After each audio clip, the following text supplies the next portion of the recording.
Incoming transmission. Welcome to Saving Star Trek, a show talking about one of my favorite shows, Enterprise. I am Linda Park. I play Hoshi Sato and also Empress Sato. So enjoy this show. I love that it's finding a whole new life on the streaming services. And you better hit that like button or Empress Sato will not be happy. I mean, she could make a storm happen, and she could really make your life hard. Anyways, enjoy the show, hit that like button, and thank you for being a fan of Enterprise.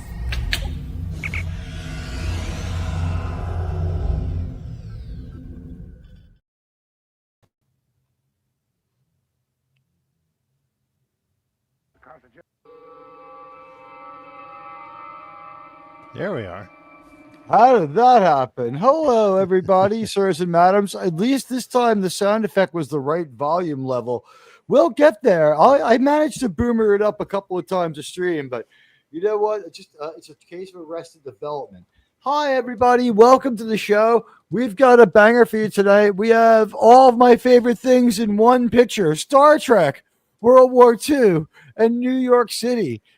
This banger of an episode was handed off like a shovel pass with no plan, hoping for an outside run by an inept quarterback in the form of Brannon Braga and Rick Berman, who stepped back from the show at the end of season 3. I was not aware of this. Did you guys know that? No, but somehow I think the Jets would still manage to lose. In this future, that's what's really disturbing. The Jets also are really terrible. Yeah, it's unbelievable. That seems to be a universal constant. Like Vulcan's always saying, Jets always terrible. Even in the mirror universe.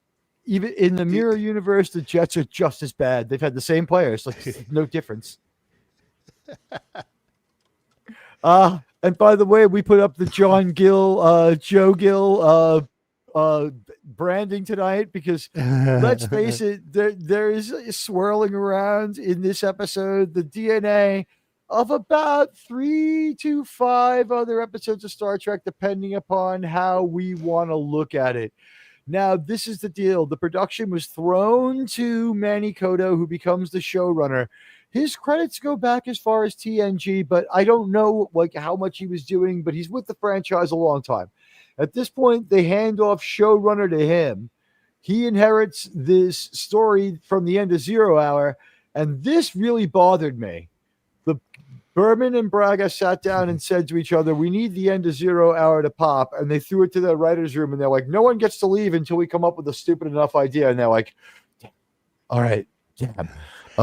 Time travel, and they're like, that's not stupid enough. I think you should change your avatar for tonight. You don't like Guy Fieri? The one Riker from the Fieri? Paint game. Yeah, the one I did on Paint. There we go.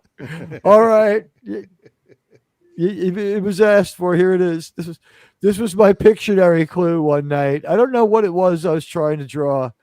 I think the answer was Biden. I don't even know. But in this episode of Star Trek, we have a really just what happened was the writer is taking over. Kodo ended up writing both part 1 and 2 of Stormfront, which is inherited from the last 60 seconds of Stormfront of Zero Hour. The writers of Zero Hour decided that it didn't have enough pop, and they wanted to throw it right into a next story.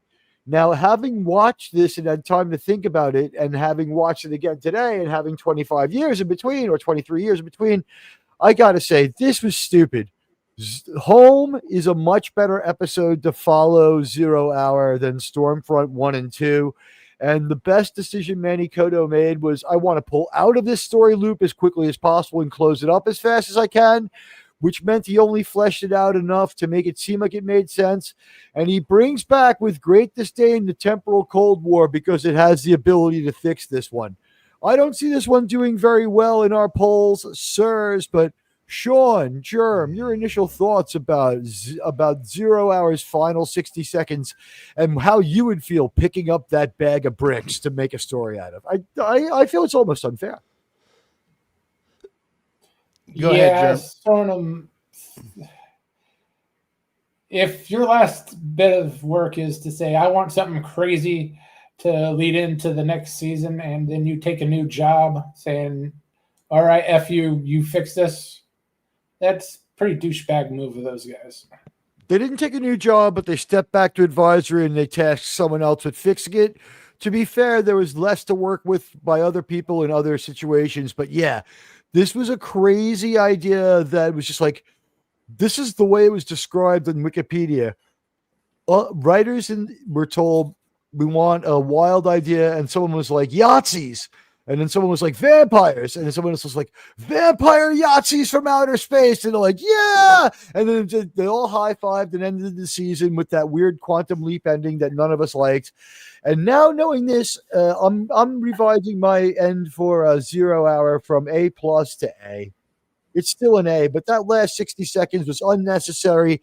When we see how this episode or this story arc ends, when they start playing Archer's theme again and pick up where they should have, where they leave off, where they're like, well, the captain didn't make it.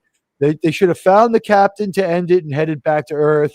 We had a moment there where Trip is looking at the view screen at the end of 0 Hour, and he's like, she sure is beautiful, isn't she? And it's like we're remembering why they went through all of this. And then all of a sudden, like, we see like Yahtzee's beating up fucking Archer again. And I was just like, why? And I thought maybe it was a greater plan and that they had some ideas, but finding out there was nothing behind it and they did it just to do it. I regard Stormfront a little more. I have a little higher regard for Stormfront than I did before because it's a good save considering that you just threw this at the guy. This is a flaming bag of story nonsense. Sean, Germ. Yeah, it sucks. But I do know, I think the only reason they did it is they had to wrap up the Daniels thing and the Cold War. I think that's their only reason for doing this. We say goodbye to him twice, and Archer speaks on behalf of the audience when he's like, oh, Archer, I'm in pain, I'm dying. He grabs him and shakes him. He's like, tell me what I need to know. And I'm like, that's fine with me. He's earned my contempt. I don't like Daniels anymore.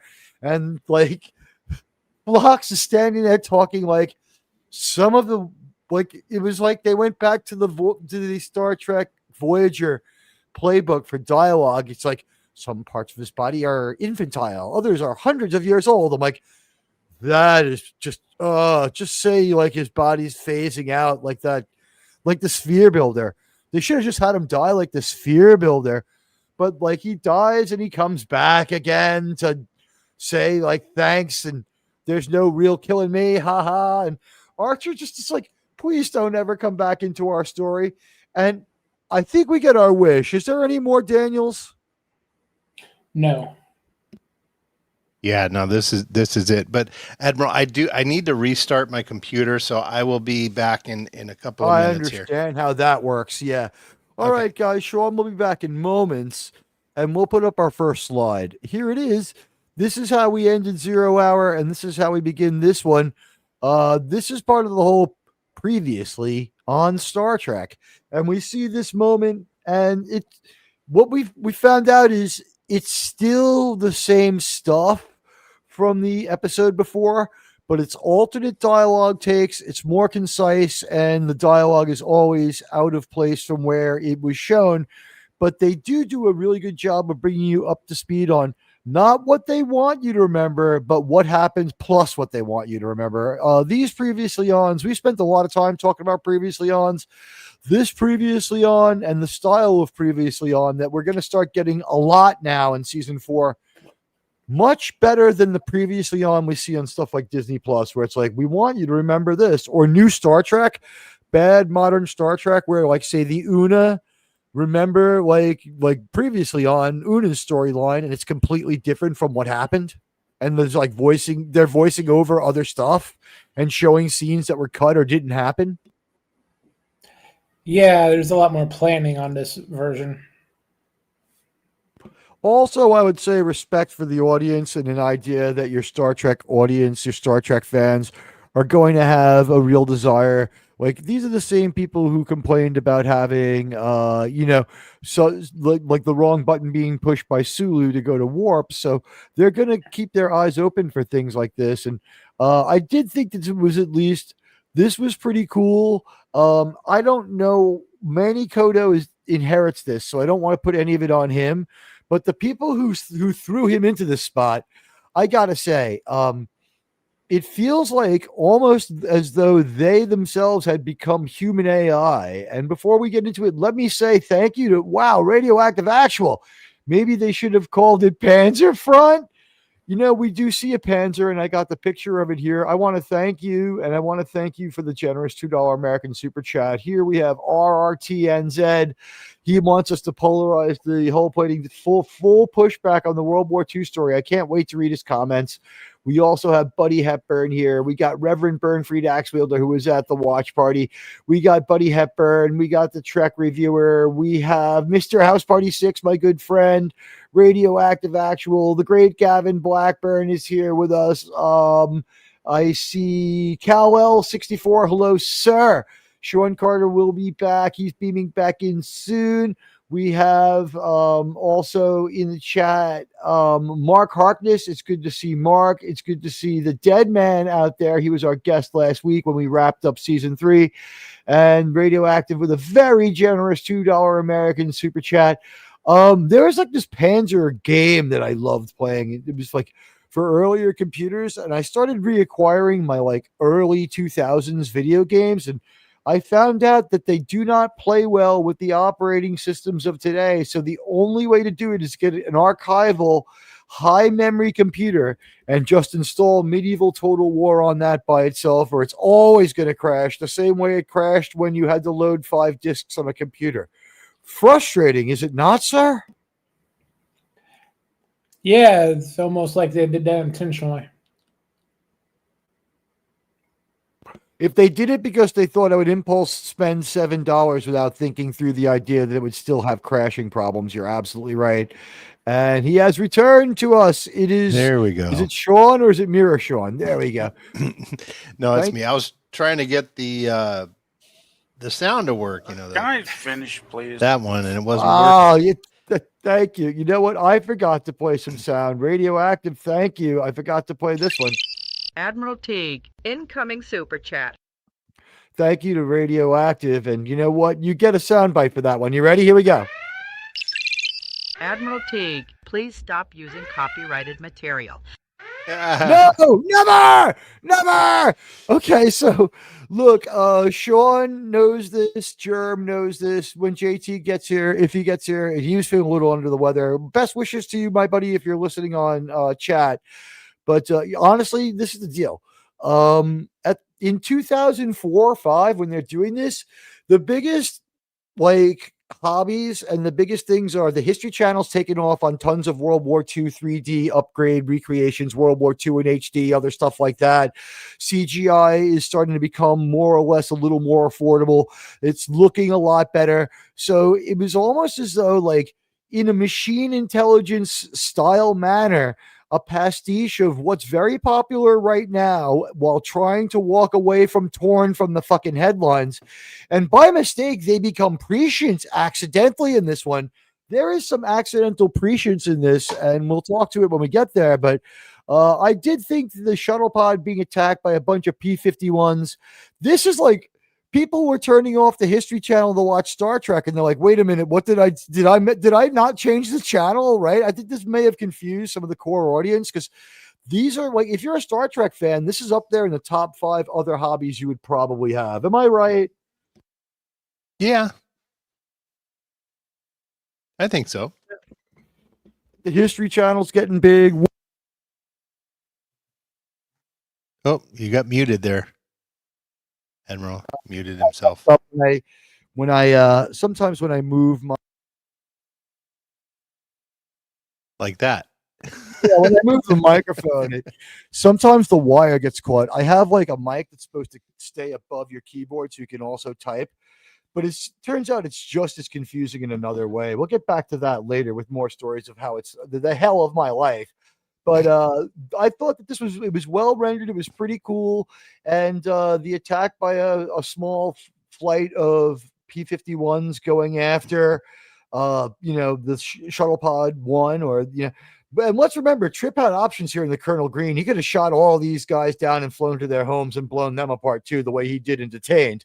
He's a little more restrained in this episode, but the shock is palpable back on the NX-01 when he tries to explain it to Paul, who's still former time traveler, still not about to believe in time travel. That one got to me.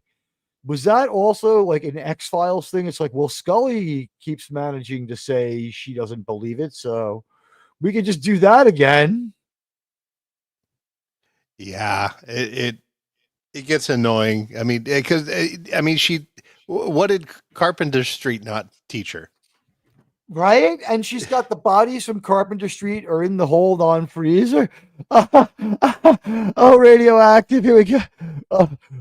Or Reich on the edge of forever. They do everything but play with a small city in this episode. They are tickling those member berries. And I guess maybe, you know what? I think we've earned a moment of defiance here. I think from Radioactive. Here we go. Let's hear it from the man himself. Let's go. Oops, that's not quite loud enough, sir. You're gonna have to start over. Legions. Arab women stripped them of their tunics and their swords and lances. The soldiers lay naked in the sun. 2,000 years ago. I was here. Well, this match will not be postponed. As I look at this picture, tell me this, Sean, Jerb, what do you think of this one? If we had unlimited budget, right, we could build a set similar to this, hire an actor to sit in front and deliver the lines, and then we could all come jumping through the arch behind him in Star Trek uniforms and be like, "Happy birthday, Tim Cock!" Doesn't it look like he's at the city on the edge of forever? It's like, we had them plant grass as soon as we got here because the place looked like gold coffee grounds. I like it, keep it like a golf course. It does look a little like the Iconian city. Thank you, Radioactive. But anyway, I thought that this was a pretty well rendered, pretty good, fairly exciting and engaging shot to get us into, and we've had enough fun with Hilter. We've got enough Hilter stuff with Hilter Biden up in the corner. We're gonna get in trouble for that, God knows. But welcome everybody, and thank you so much, Radioactive. Hello to. I haven't seen anyone else come in, but if you're out there, do me a favor. Help us polarize the whole by hitting the like and follow. And if you're coming through later, thank you so very much. You guys are really important to this show. And, I guess I'll just say it now. In hour 3, people are going to do what they want to do. And no one's a bad person for watching what they want to watch. But we're just getting to the best part of our show. And I don't think anyone here is going to contradict me, and I'm not going to ask for say we all. Like, nice enough people. Negotiations and reasoning have failed over and over again. They're only going to do exactly what we're doing at the exact same time we're doing it and call it a coincidence. Fine, that's fine. Nobody's, we don't own Saturday Night. We don't own Star Trek. There's nothing we could do about that one, but. I would say this. Would anyone dispute that show is about 13% over when we end at 1:00 every week? They've got 4 or 5 more hours left in them when we're done at 1, right? Yeah. It's safe to say. It's not. That's a conservative episode. That's conservative. No less than 4. So all I'd ask is, if you do, want to watch another show, you can, and we're not going to guilt you. But I would just say this. I want to thank my bridge crew and JT and people who were here earlier, like PDB and Cyrus, who were part of this too. And I want to say we have had an 80-week run. We appreciate the loyalty and generosity of all of you. And that said, everyone's allowed to do what they want to do without any guilt Admiral from me. Teague, incoming super chat. I will acknowledge that in a moment. I just want to finish this little side quest. Listen, nobody's a bad person. I'm not going to let this get to me. It comes at a bad time because we were attacked and technically sabotaged for many, many months. And now this is going on, and it's really making it difficult to consolidate our gains here. And we didn't exactly come in and helicopter into an ideal situation where everything was going great. We wanted to be there for a community that needed to eat, that deserved to have nothing that deserved nothing less than to have things stop being taken away. I hope we accomplished that mission, and I hope that Hour 3 shows good retention. That said, people have 2 devices, and people can come back and listen to either one of our shows later. We're not going to change our format. I think we have one of the best Star Trek analysis shows out there, and maybe it's not suited for Saturday night, but that's the only time we can do it. And we appreciate every minute of your precious time that you do give to us. And it's a wonderful gift, and there's nothing that can really compare to it. So just know that I'm grateful, and whatever happens, happens. And, you know, there's no bad people, and no one's breaking any laws. And one thing I will say is I do appreciate that my crew gets all lathered up about it, you know, behind closed doors. And hello, Daniel. And that's enough on that one. But what do you think? Did I handle that one fairly well? Yeah, It's I only think so. kind of been. Thank you, Sean. You know what? It's kind of been sitting there for the last 7 coincidental weeks unacknowledged as it's drifted closer and closer to being what everyone has specifically told us they wouldn't do. So, you know, we're just going to have to accept that people are going to do what they're going to do. No laws are being broken, and, you know, whatever. The promise lasted somewhat long enough. But let's see. Patton reincarnated in the 23rd century. Kang, you magnificent bastard. I read your book. I am 23rd century Patton. I am Space Patton. And I'm saying right now that I approve the biopic about my life. And I just wish they had mentioned that I was in the Olympics when they did it on PCB, because I thought they did a great job. It's a great movie about me. But you know what? In this life, the movie's going to be even more epic. Hello, Daniel. We've got the end of the Temporal Cold War, something that I know you find very interesting. You know what, guys? The Temporal Cold War, let's take a little quick side quest on this one since it wraps up. On paper, not such a terrible idea, but they found out when they started messing with it that they never should have gone there, huh? It was just too difficult to keep it straight. And every time there was dialogue, we could sit there and sort of question it. Anyone want to talk about some of the times we've had to shake our head about, like, Daniels being like, "Yeah, I only just found out about this." That's happened too many times. Oh, every time he's on the show. Every time. A lot of conveniences, a lot of just write in some techno babble, no one will notice. Half the time I'm convinced the actor was just told to make shit up. Was it taken too lightly? Did they decide that they could, like, maybe get around the whole time travel thing by simply and we heard the puppy there, so we know Sean will be back in a minute. I don't have a moment to get to the private chat, but what I'm saying is we have seen that Archer is ready to reunite with his crew when he's sort of just, we see him running away from explosions. We see them accepting that he's never coming back. Then they see Earth. They have this beautiful moment. Archer's theme starts to play and swell. And, like, I just felt like it was a rug pull. And German, Sean, I'd like to get your thoughts on this one too. When they have Trip and T'Pol and everyone looking at Earth, and you hear Archer's theme starting to play, the very beginning of Archer's theme, the prelude with just the horns, that's really, really, it's hopeful yet sad at the same time. And you're looking at Earth, and Trip's like, "She's really beautiful, isn't she?" And, like, we're remembering the reason we went on this quest, like, and,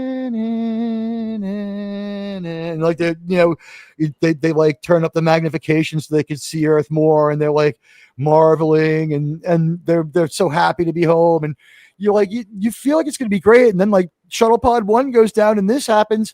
I felt like it was an unfair rug pull to me, the viewer, and this would be 2 in a row fucked up. 2 out of 3 fucked up season endings now. Because season 1 starts off good. Shockwave is terrible. Yeah. And then season 3 to 4, Expanse is terrible. It's a horribly hurtful piece of Star Trek. It is just terrible. I think is a product of the times. It was a mistake. Everything in the early 2000s was, there has to be a hook to get them into the next season.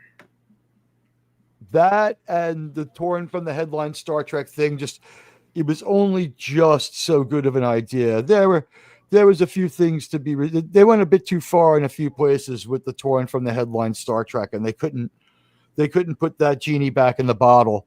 I would also say that 23 years later, watching it, only The Expanse is terrible. And the episode where they do the psyop on Degra. Those are the only 2 ones that really were too close to home for me. At any rate, these are the guys pulling the strings. We had to be real careful and cover up parts of their uniforms to make this picture. But they're not on our side of what I like to call the Second Great Disagreement. And although this is not a great story, I will say this. These aliens, Germ nailed it. They are exactly leftover remnants from Star Trek Insurrection, but Star Trek Nemesis. But I thought they looked great. And I do like their little hybrid 1940s meets 2020 sort of control room. What did you guys think of our aliens and our plot? Where we have some time traveling temporal accord breakers, and who can destroy an accord? I had an accord, and you couldn't. That thing ran no matter what. But these guys hate the accord. I guess they're Volkswagen dealership owners. I don't know, but they did a good job with their pigmentation's a little different, and they put them in different uniforms to let us know the 2 primary bad guys are at least well enough distinguished. You want to know my thoughts on the aliens? Go ahead, and their evil plan, or their evil lack of a plan. Because here's the thing: this episode had no plan, so the deal is these aliens have no plan. They're stuck here somehow. Yeah. Here it is. There you go. Not good. Not good. Okay, so we're saying there was no plan and they didn't try very hard. They're generic. We don't know anything about them. We don't know why they're there, why they're stuck. Why did they pick this period? They're there because they hate the temporal accords. They believe that time travel should be democratized, and they are anti-communist. They sound if you're gonna go back in time to do whatever, wouldn't you go back to when the humans didn't have so much technology and you just do what you need to do? It might take you 20, 30 years, but leading to one of the most vexing lines in the entire Star Trek franchise, where Silic shows up later in this, and they're like, Silic, why are you trying to help us? And he's like, Vosk is a dick. He went back in time and came up with a scheme that deprived our species of sentience. And Archer just kind of looks at it and he's like, oh, we went back in time and fixed it. And I'm thinking, that's like, there are whole YouTube channels about like that kind of idiotic time travel talk. I mean, it's just nuts. It doesn't work. And yeah, and it seems like the chat's in agreement. I mean, I love Buddy Hepburn's comment here. Rieman's on vacation. Rieman's on vacation. Yeah, you know what? Clark Riemann and Rusty Riemann here are talking about how they're going to get they're going to get to Las Vegas. That's it. That's what we're calling them. It happened. You know what? You made me do it. Now look what you made me go and do. So the episode, you know, they do give us something to make us happier. What I thought was great was we get this. Thank you. I appreciated this moment from Manny Kodo. Oops, that's not going to work. Here we go. You know what? I'm so sick of you. I like that one of the things the It's a episode good makeup does is, job. But it is a good makeup. It's very creative. It's like they're like, we could throw together every texture of skin we've ever come up with and just throw it on this guy. and Phlox is just like, for us, he's on our show community, he's fresh off playing his evil self, but like not much difference, as everyone kept liking to point out, where he's just like, some of his tissue is infantile, others is fetal, other parts of his body are hundreds of thousands of years old, or something insane like that. And I'm like, oh god, and he's like, he's time traveling Davros here. Somehow, like, we figure out we should give him oxygen. I don't. What's this tube feeding him? Time stopium? I don't even know. They could have just been hiding a seam line on the mask. Anything, yeah. Daniels is standing up underneath the pillow with his face standing up. It's like a full-on puppet head. I don't know. Who knows? It's him in prosthetics. I think they're trying to evoke what happens to Dave at the end of 2001. What's up, Kremlin? We got Cal L64 here. Did I greet you? Sorry, I believe I did. And I said hi to Mark and Daniel. And it's good to see everyone, sirs and madams. Tell everyone, tweet out off the browser if you can that we're live, even if it only brings a couple of people. You know what? It's really good for making YouTube feel like we're relevant, and the likes help. And later on, if you hype it, if you can, as soon as Grok explains to me what hype means and does, I only sort of grasp it. But we get this speech here from Daniels who's like, I'm dying, I'm in pain, it's so horrible. And like, we've been down this road 3 times already, please just die. And T'Pol is the Vulcan, so she has almost no empathy for him, and she's just looking at him. She's like, interesting. Will he explode or phase out of time? And he's just like, and he blurts out how he has his own John Gill story, where reverse John Gill, these evil time travelers led by Vosk, we don't even get the species name. They don't believe in the Accords. They're going to go back and change time. They're actively rewriting history from the past. So they've placed people along the lines, but obviously not in the most important place. And this is the thing that Daniels has said, that I don't know if he says it now or later in his time exposition dump, but he goes like, why did you bring me here? Because Archer can't stand him anymore. He speaks for the audience. Everyone in the cast is basically speaking for the audience. It's like, you almost feel like Phlox is like, I've made sure not to give him any painkillers, sir, so that he'll be perfectly lucid. You don't care about him, I mean, and hello, everybody. Thank you for joining us. He says basically, it's like, I've brought you back to this point in time where Vosk can be stopped. Now, the third watch through of the episode this week before with Jerb, it goes through my mind. What he should have said, if he was willing to be accurate, is, I have brought you back to the very last moment where there's any chance at all for you to stop Vosk, because I've waited for him to be at the epitome of his power.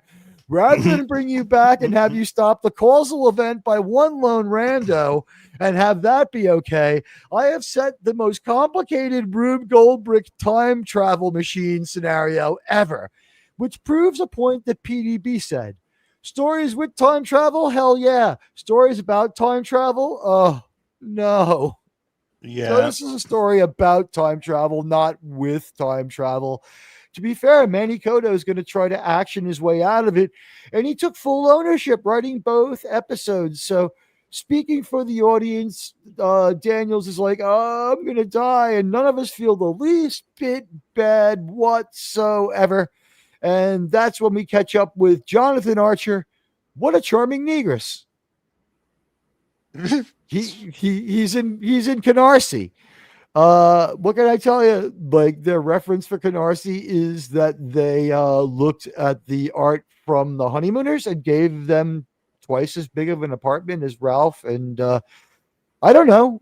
It's not an unbelievable Brooklyn apartment except to live in alone, but I guess her man is away in the army. I don't know how she's paying her rent. I think he was in the Navy on a ship. Yeah, and what a shame she wasn't single, man. She's a babe. Oh, yeah. She's still heavily working. I looked. Her IMDb is absolutely loaded with stuff. She's still doing a lot of stuff. She seems to do crime TV and like love stories and Christmas TV a lot. So she's steadily employed. And by the way, this young actress had already put in a few roles. And I'll just give it to both of you. Give me a minute here.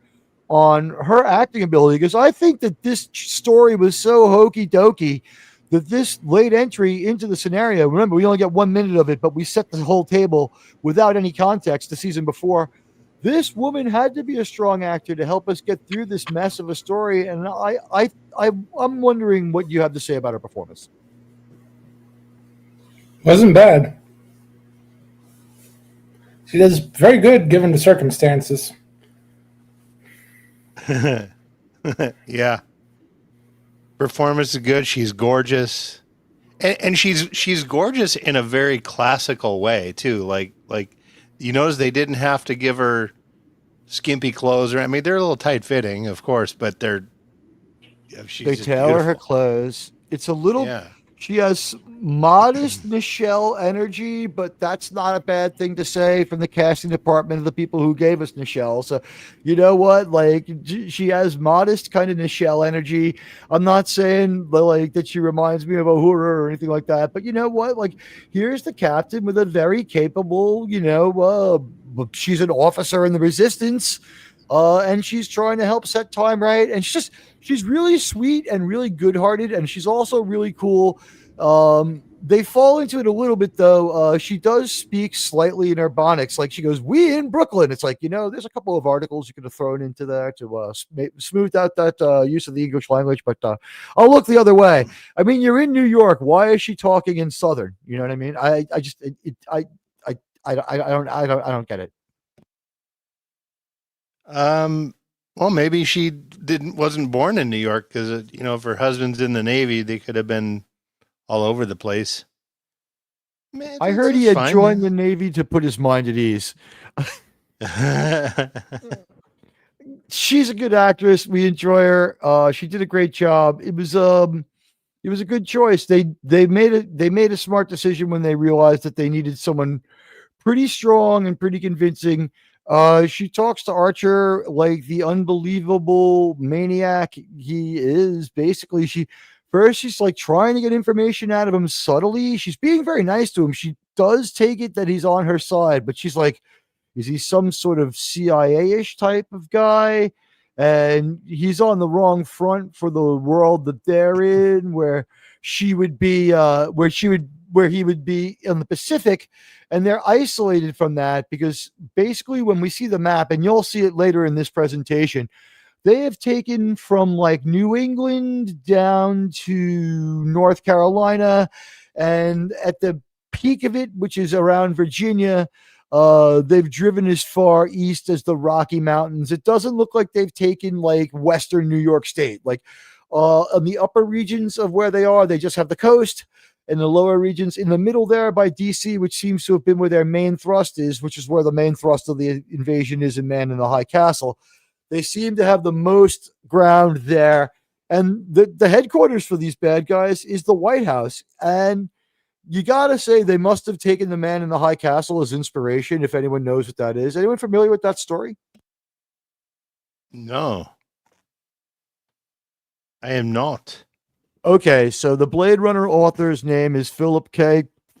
Dick, and he wrote a few other stories, and they're all really good. My favorite is Martian Time Shift, but if you check it out, there's one that's really good called The Man in the High Castle. In The Man in the High Castle, like in every other Philip K. Dick book, there is a game of chance that might have magic powers, and reality might not be what it seems to be, and maybe something has been changed that shouldn't have through some strange quirk. And in the book, what happens is everyone lives in a world where the Germans and Japanese prevailed in World War II because the United States doesn't jump in. It might have inspired the Edith Keeler storyline because it's from 1962. World War II doesn't happen because Roosevelt is assassinated, which in real life happens. He gets shot and his cigarette case stops the bullet. The only time cigarettes were good for your health. Right before he took office. So the vice president was a pacifist, and they just like the author, Philip K. Dick, extrapolated along those lines. So in this reality and the Man in the High Castle reality, from California to the Rocky Mountains and from the East Coast to the Appalachians is taken by the Germans and Japanese. depending upon which side of the country you're on. They don't bother with the West Coast. It's still held by America, and America is starting to come back against the Germans, who are staying ahead with a story that's rolled out in a way that reminded me sort of quite honestly, the story here reminded me of the story from Captain America: The First Avenger, where we had a guy with superior tech giving it to the bad guys to help them, tip the scales, and really he's not human. Was I the only one getting that vibe? I didn't think of it in that lines. No, it precedes that story by 10 years.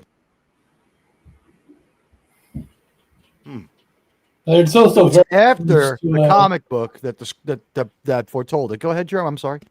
It's also very close to a Justice League storyline.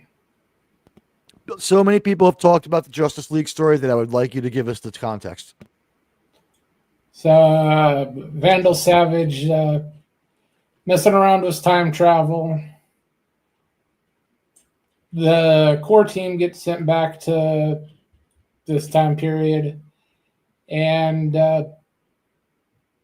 essentially they have to defeat Vandal Savage and get Mustache Man back in power. There's also they literally put him on Mustache Man on ice, and then Germans conquer half of the world. If they had gotten rid of him early in the war, there's a lot of people who think they would have won.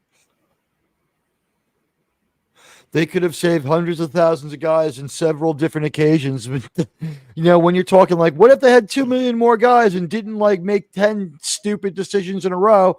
It really is cause for speculation. In this one, you're saying that Germany could have won the war if they would have taken him out? If they had assassinated Hitler by 1942, they might have won. Because what happens is they never launch Operation Barbarossa. That was his crazy idea that no one wanted. It was also core to his philosophy. So it would have been they would have settled for taking most of Poland. You know what I mean? And they might have gone to war with Romania, but they wouldn't have taken on the Russians the way that they not right away. They would have totally pacified the West and had resource allocation streamlined.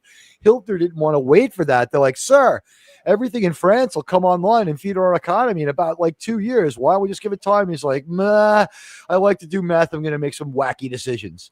So that's honestly, if they had gotten rid of him, there was room for tactical maneuvers. You have to remember that there was a way to save hundreds of thousands of guys at Stalingrad that he refused to go for until it was too late, and then lost a lot more guys in a rescue that was gone too late. He didn't have winter clothes for his army invading the Soviet Union. He was an impulsive madman on drugs. So yeah, if they had taken him out, they might have consolidated their gains in the West, possibly even have taken England, maybe have fought us to a negotiated standstill on the high seas, and things could have been a lot different in Europe because maybe they stick with the deal with the Soviets who weren't about to attack them right away. And then that fight could have happened a lot later. That's a lot of historians believe that. You never heard that theory? No, but I'm wondering if they did take him out, if there just wouldn't have been passion for the whole engagement anyway. It was why are we doing this? Well, they had won so big. I think the idea would have been, the passion would have been, yeah, we don't have to fight anymore, but let's sit down and negotiate. And people would have been like, we just took an ass kicking. We won't be ready for years. Maybe we should negotiate. It was only overextending that lost them the war in the minds of a lot of military historians and a lot of military people at the time. It was sort of out there. Oh, and yeah. I'm behind on this super chat. I am so sorry. I made a mistake on this one. 00. Will Archer return in Reassignment Earth? You know what? That's a good thing to bring up. Let's talk about that one quick now. We have several episodes DNA swirling around in here. I have several in mind, but I would ask you guys, what other Star Trek episodes and their TOS episodes are swirling around in this one to you? Thank you, Radioactive. Patterns of Force for sure. Absolutely. We had City on the Edge. Tomorrow is yesterday. City on Edge Forever. You came up with one I didn't. With Tomorrow is Yesterday. Oh well, it was a Radioactive's chat that made me think of it.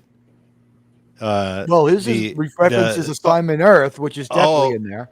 Yeah, that was the one I was thinking of. I didn't. Not Tomorrow's Yesterday. It's not the one I was thinking of. Slightly in there, though. There is slight DNA of it because you go back in time, and things start to change because you're there. In this case, you need to go there to change them. In that case, there's also Star Trek 4. Maybe a little, yeah. You have to kill the Yahtzees instead of we have to save the whales. Yeah, I mean, true. I don't know, but dumbass on them for putting themselves in this position. Yeah, unless those aliens got sent back in time by a whale probe, I think it's a bit of a stretch. Yeah. We have already realized that the Xindi the initial Xindi weapon killed all the whales because first it sent a message the aquatics designed to get all the whales to line up in a row. It wasn't the fault of the humans at all. The Xindi killed the whales. You like that one? I want to have an episode about the Xindi ship that goes back 200 years in time to drop them off and goes back to their new planet, and no one's there yet. And then they go back to their original. They now have back in time with foreknowledge of what happened. They can prevent the whole thing. Is that why we never see any goddamn Xindi? That would explain it, wouldn't it? That's an in-universe theory that works. That's why we never hear about them again. Oh, maybe, thank God. They were fun for that one season, but we didn't need to go to deal with the Xindi any further. So anyway, Archer decides that, he's going to take his lady friend out to the movies, or isn't it just like a food run? They got to go out there. And also they got to meet Big Pussy and the other gangsters from The Sopranos. Yeah. True. Jerm didn't get that connection. I never watched Sopranos. I only know The Sopranos from watching clips. Like all my Sopranos, all of my Sopranos is just from just clips, because there's some really great clips on there. The thing is, it spawned off most of the really good TV writers of today, because some of the people who got sucked into it were the better X-Files writers. Yeah. It's really good TV, and they owe us an animated ending to explain what happened. Yesterday's Enterprise. Is Yesterday's Enterprise in there? Yes, because you have divergent timelines. So anytime you tickle timeline stuff, sure. Man in the High Castle ended really weirdly. The TV show or the book, both do. Let me give you the Man in the High Castle angle on this one while we think about other Star Trek episodes that are mixing around in here. So, published 1962, The Man in the High Castle is an alternate history where the Germans and Japanese win World War II.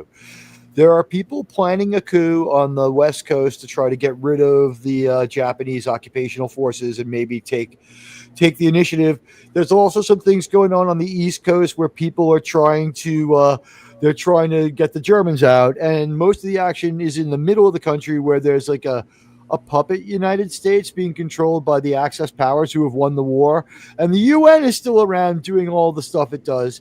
And like one of the things they're doing is they're making like period pre-war jewelry. Everything from before the war is worth a lot. So a Mickey Mouse watch is like, a week's pay. So what they're doing is some of the people in the book are making fake historical items. And like, it's where I first heard the word historicity. They're like, look at this, single action revolver that Alec Baldwin will one day get his hands on. It has historicity. It feels real, even though we made it here. We've aged it to make it look old. People don't really believe that it's a classic, but they'll pay the extra money just so they can tell people and pretend it's real. And, like that's one of the guys making the historical stuff takes the metal from it and smelts this really weird jewelry that has puzzle pieces to it that when you manipulate them, if you play with the puzzle jewelry that's made from the metal that makes the fake historical items, you start to mess with reality and cracks form. You also, if you play a certain game of chance that involves throwing dice and picking up cards and throwing the dice onto a placard that tells you stuff, and you do it, it's not dice, I'm sorry, it's coins. and heads up, heads down matters. It's a game that was popular in the 60s. Here's something that we don't know. Get this, things like Sudoku and everything else were much more popular in the 60s and like made and broke newspapers because they didn't have an internet and games of chance and games on their phone, right? So it was called the I Ching, and you played the game like tossing coins onto a board and I think drawing a card, if I remember correctly. The guy who is in the man in the high castle himself is a writer. He's a writer, and he throws the coins on a board, and goes into a trance, and he writes a story. And the story he writes is on December 7th, 1941, the Japanese attacked at Pearl Harbor. And he's writing what actually happened. And his alternate history is what really happened, right? And both the coups go viral and get discovered at the same time. And the book, it starts and stops. It doesn't have a beginning and the end. Like, things are in motion when the story starts, and the coup is like, the first part of it has fallen apart, but a lot of the plotters escape to move on and keep the plot moving forward. They're going to try to bring down and change reality because the man in the high castle has provided them with basically a simulation of a newspaper that shows us winning in 1945 and shows a better world where America won World War II, where everyone has a car and a post-war dream that Philip K. Dick believed in and Philip K. Dick enjoyed. And Philip K. Dick also took a lot of LSD and also smoked a lot of weed and drank heavily and played and gambled a lot. And all that shows up in the stories because he loves the alternate history, he loves the game of chance, and he loves the other stuff. And Radioactive Actual, I'll jump on this chat right away. Then there is the man in the White Castle, the alternative burger wars where McDonald's loses. See The Founder. It's a good movie. I'm going to keep threading my point so I can make sense, but I thank you greatly for the $2 and the $5 U.S. super chats, and I'll leave them up on the board. I don't want to get too derailed. I want to explain the man in the high castle because, we want to get through the plot of this not so great Star Trek story where they make up for having a crazy ending to Zero Hour. The Man in the High Castle ends with people having hope and going forward to continue the coup because they've seen the real way that things happen. And some of the characters make their way to the High Castle, which I believe is in Colorado, where they confront the guy who's writing the alternate history. He admits he's using the game a chance to inspire himself before he goes into a trance and writes. And he doesn't really know what's going on while he's writing. And he says that he also reads it kind of for the first time when he's done, which is what Tolkien said. So it's kind of cool and believable.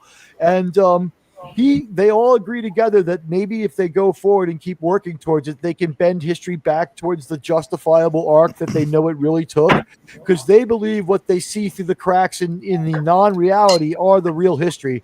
They see the reality of what we live in our real world. And that's how the Man in the High Castle works. And the story ends with a guy playing with the puzzle charm in MacArthur Park in San Francisco. And he sees children running around, and they're dressed much better than he's used to seeing them. And none of them look dirty, and none of them are starving. And he can tell right then and there that things have changed back to the way they were. And he doesn't realize this, but we're supposed to understand it. It's not that clear in the book. I'm not that smart. I had to read a criticism. He walks out of MacArthur Park, and instead of a horse-drawn world, he sees automobiles and cars and neon lights and signs. And it is the real world that we see, but it starts to fade out because he fucks with the puzzle charm more. So a little bit of Inception in there. And that's how the Man in the High Castle ends in the Pacific plot. The Atlantic plot ends with people moving forward in another way. There's a shootout and a gunfight and lots of other interesting stuff in there. But that's how the Man in the High Castle ends, with people moving forward to bend history back towards the justifiable arc. And I recommend that everyone read that book. That I'm sorry I didn't spoil it for you because it doesn't have an ending. Please read The Man in the High Castle. If you search YouTube, you will find it. If you use search terms, The Man in the High Castle, Philip K. Dick, audio book, book on tape, spoken word book. You'll find it, I swear. It's really well read by a guy who sounds like Harrison Ford. The Dead Man has a super chat. He says, Discovery held up continuity by having Tillion. Proving whales are still around. A $4.99 laugh, and certainly worth a moment of video that you have well earned. Let's get it here. He's one of us now. Here's Spock. Incoming transmission. Ooh, that's the wrong one. That's the alternate beginning for when we get to TOS. And what a tease for you guys. When we do TOS, when the new year comes, the first show of the new year, we're going to do the cage, because I think we'll still have an Enterprise or two left.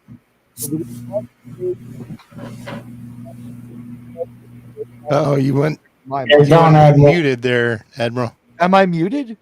It was. Am I unmuted now? You're good now, and weird it just glitch? went. Yeah, it was real strange. That was pure StreamYards, because I heard a buzz in my ear as well. When New Year comes, we're gonna do the cage, and then I think we'll follow it with maybe doing the menagerie and analyzing the difference and trying to have settled once and for all whether or not this is Star Trek. I don't know. My co-hosts have feedback. It's my channel, but it's everybody's show. I wanted to make that clear. I'm still the leader. Don't get me wrong. I'm first among equals. That whether you like it or not. Did anyone see that this is wrong? Sean, beam Tuvok into deep space for expressing doubts in my leadership. But here, this is for you, the dead man. It's Bacon Spock.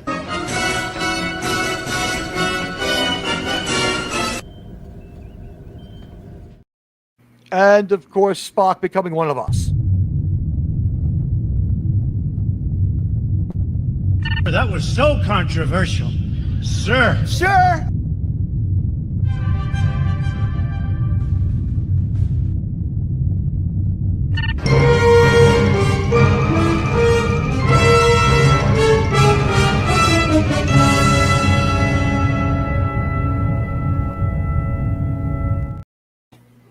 I was muted. Sorry.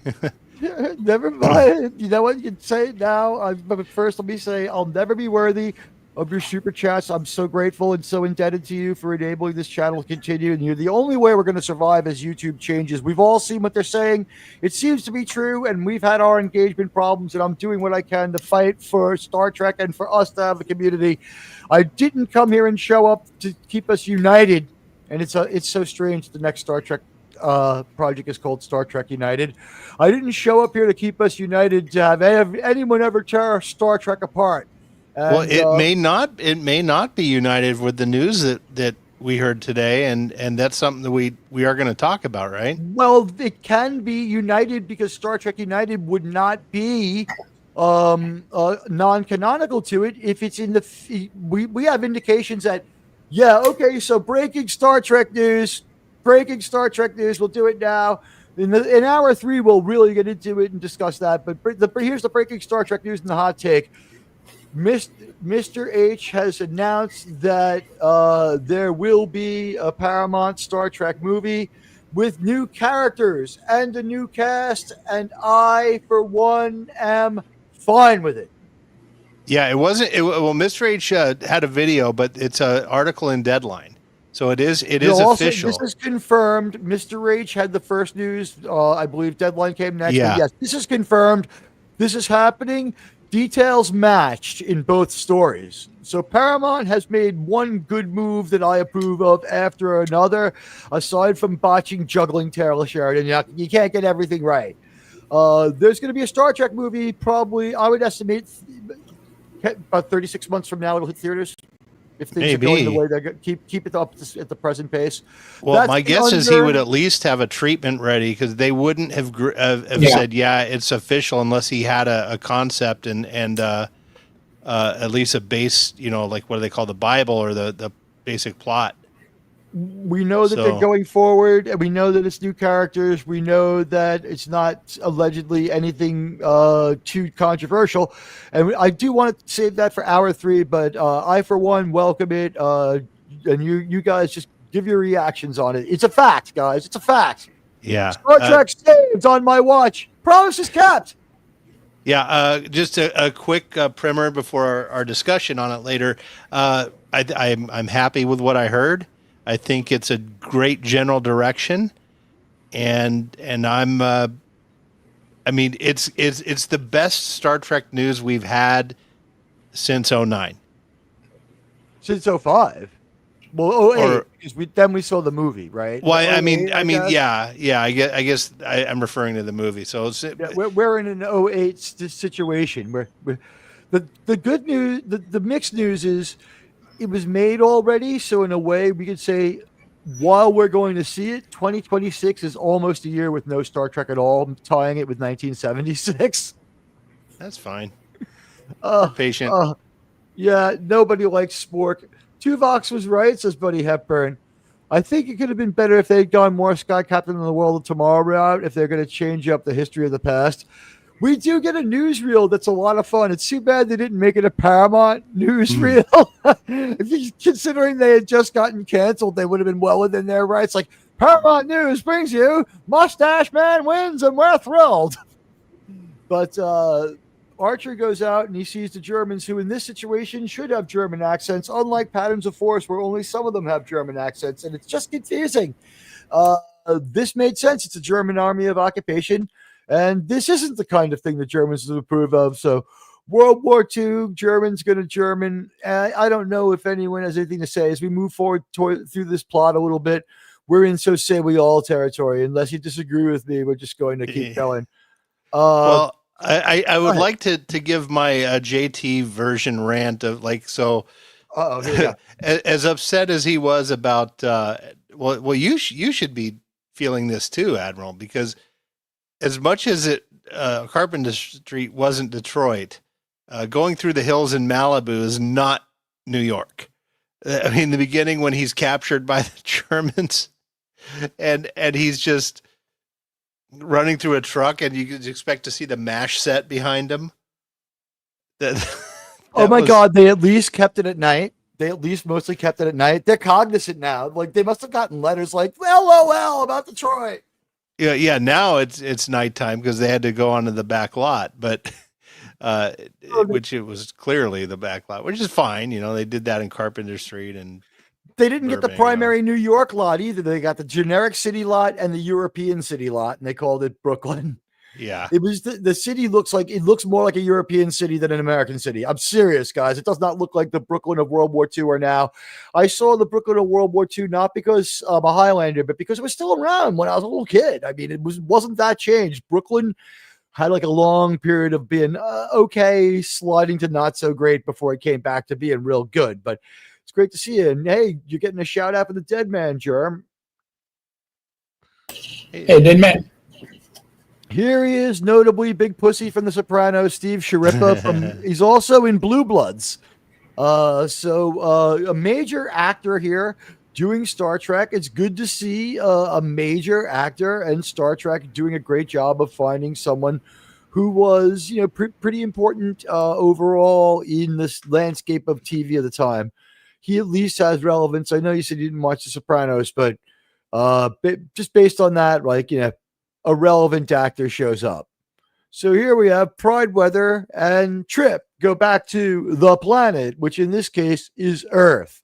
They have had the courtesy to make it not the Earth of our time, but it is not the part of Earth that they say it is either. It is once again California. Germ, you live in the northwest part of the planet. I live in the northeast. I don't know how much our foliage adds up.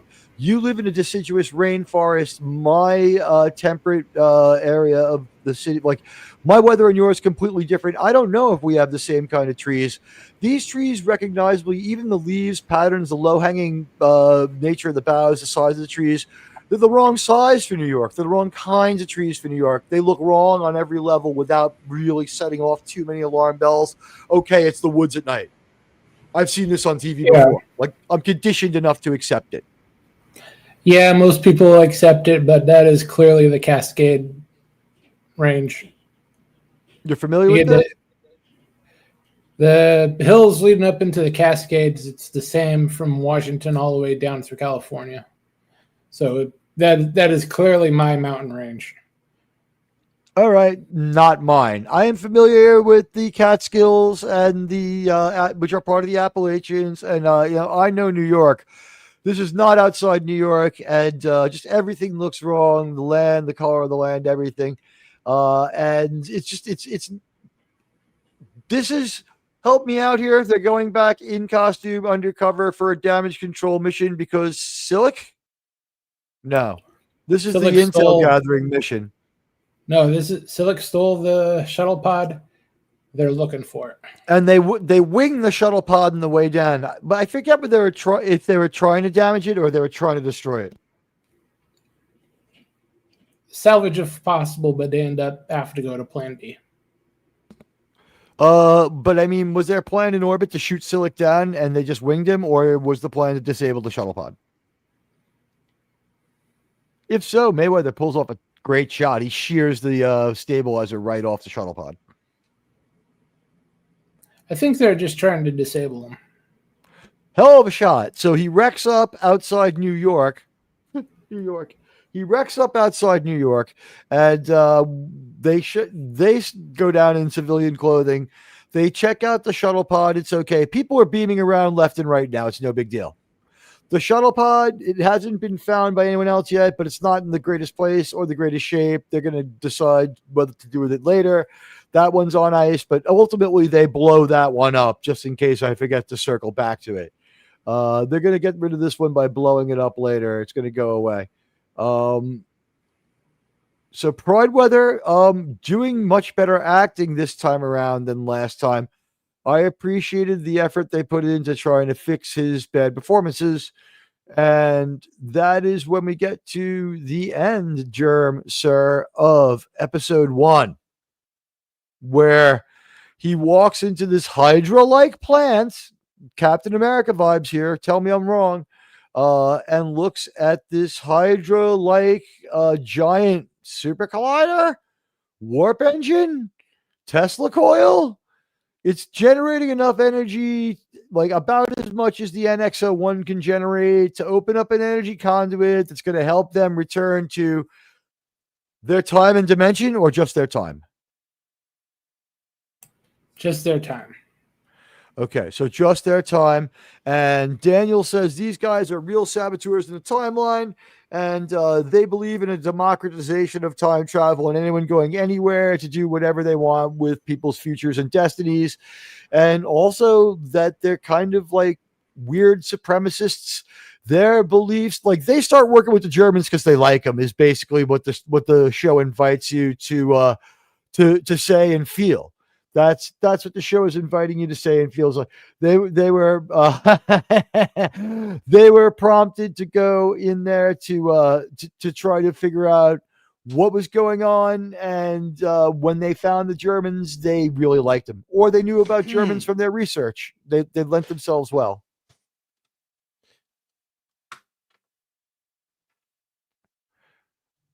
And that's where we end episode 1. And that means it's time for me to give you Admiral Teague's plot synopsis of the entire arc real quick. After the insane finale of 0 Hour, Trip and Travis limp their battered shuttle pod back to the Enterprise while World War II era P-51s dogfight in the sky. Down on the Yahtzee-occupied East Coast, Archer escapes a German convoy thanks to the American resistance fighters and holes up in a Brooklyn safe house. Turns out the Nakul stealth time traveling aliens led by Vosk have cut a deal with the Reich between the 2nd and the 4th. Plasma rifles and tech upgrades for raw materials to build a one-way ticket home. Meanwhile, Temporal Agent Daniels beams into sickbay, coughs up the mission. Stop Vosk or the timeline fractures forever, then flattens. Silic sneaks aboard, jacks a shuttle pod, and bolts planetside. Archer beams up. The landing party torches Silic's ride and gets nabbed by Yahtzee patrols. Is where we end part 1. But at least we got our reunion, and they played Archer's theme, and they congratulated each other for saving the Earth and said, okay, let's go save the Earth again, leading to story whiplash and leaving me annoyed. Watching this the first time, I wasn't very excited for part 2. And watching it this time, I just wanted to get to part 2. I was excited to get through part 2. Mm-hmm. Anybody? Sean, you're back. Yeah, sorry Welcome. about that. No problem. Yeah, no, my wife was heading to bed. No problem. There's no feel of threat here And that's another thing with the time travel episodes, because you know they're going to succeed. It's that no one's in danger. Everything is going to turn out just fine. And normally that's okay, you know, especially where we know the good guys are going to win. But there was, you know what I mean? Dramatic tension's pretty bad. Yeah, there was none. It was all generic stuff. Generic aliens, generic plot line, convoluted time travel paradox stuff that always comes up, and what we have to say is it was a planned time travel story for no real good reason, with the alien thrown in for fun to make it weirder was their admission. And it is weird, wild, crazy time travel stuff. As you look at this picture, can you see the many alterations I made? Hold on. I didn't. Oh, yeah.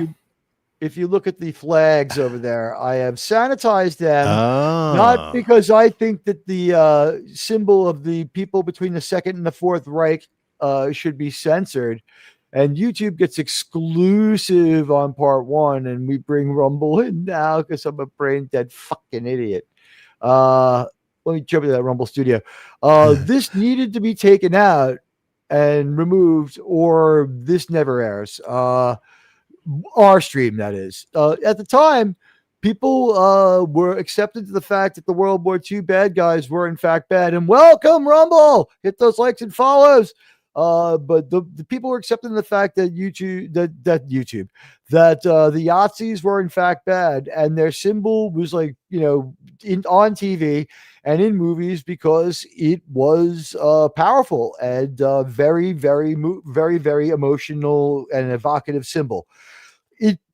People argue that it should be taken out of stuff. I would say if you feel like it's been normalized through a lot of use in the past, maybe if we want to stop using it now, it could be the individual person's choice. But imposing this on them and me so that we can have a Star Trek show is really a shame. And I personally apologize to everyone who was watching this that I had to censor this. I do. I really do apologize.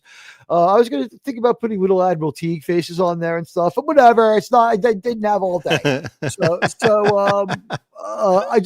It had to be changed. Listen, no one's denying anything. World War II happened, and the right thing to do was for America to jump in there and heroically lead us all to victory, winning it.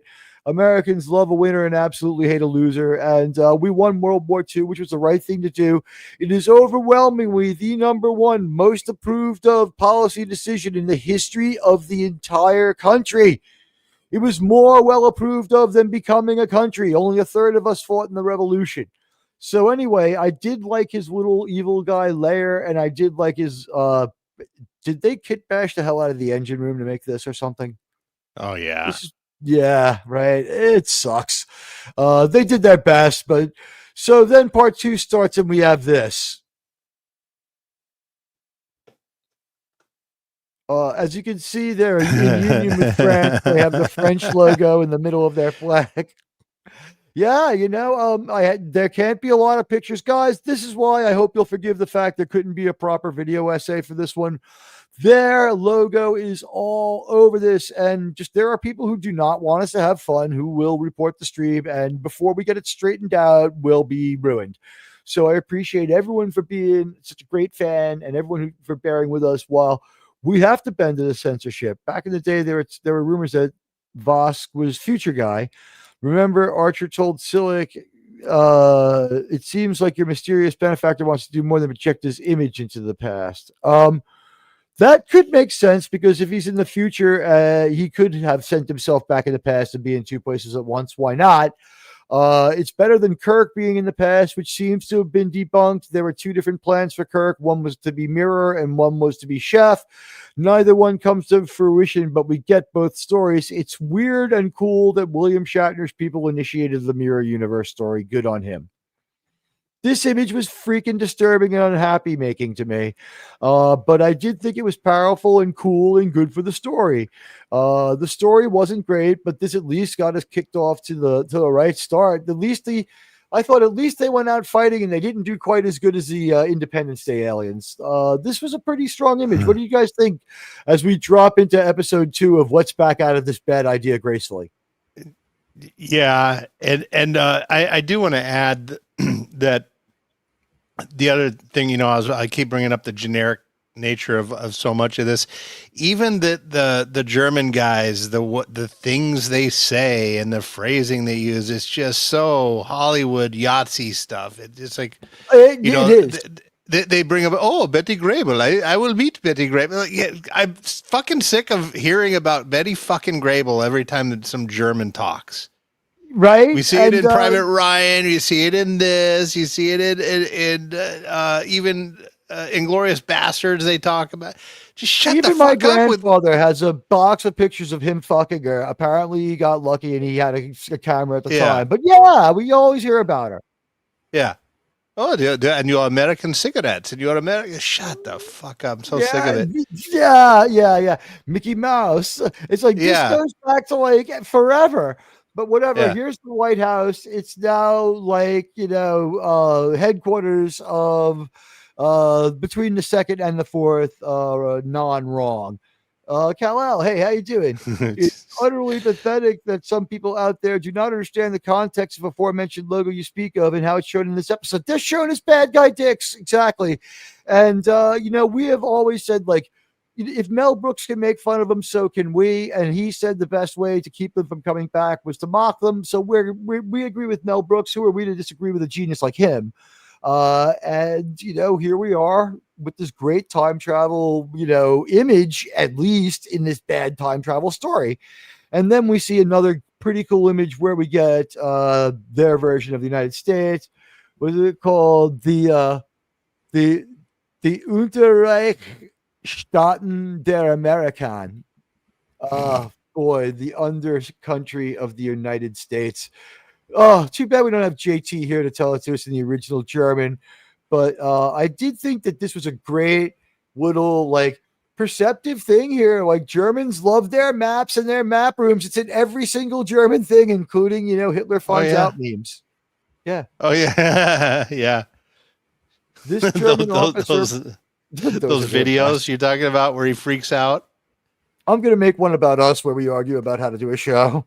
Oh, that'd be great. I think there's like online generators where you just type in the text and it pops up for you. Yeah, he gives it to you clean, and if you can put the text on it, you're set. You only need like Clipchamp to put text on it, so it's an easy edit.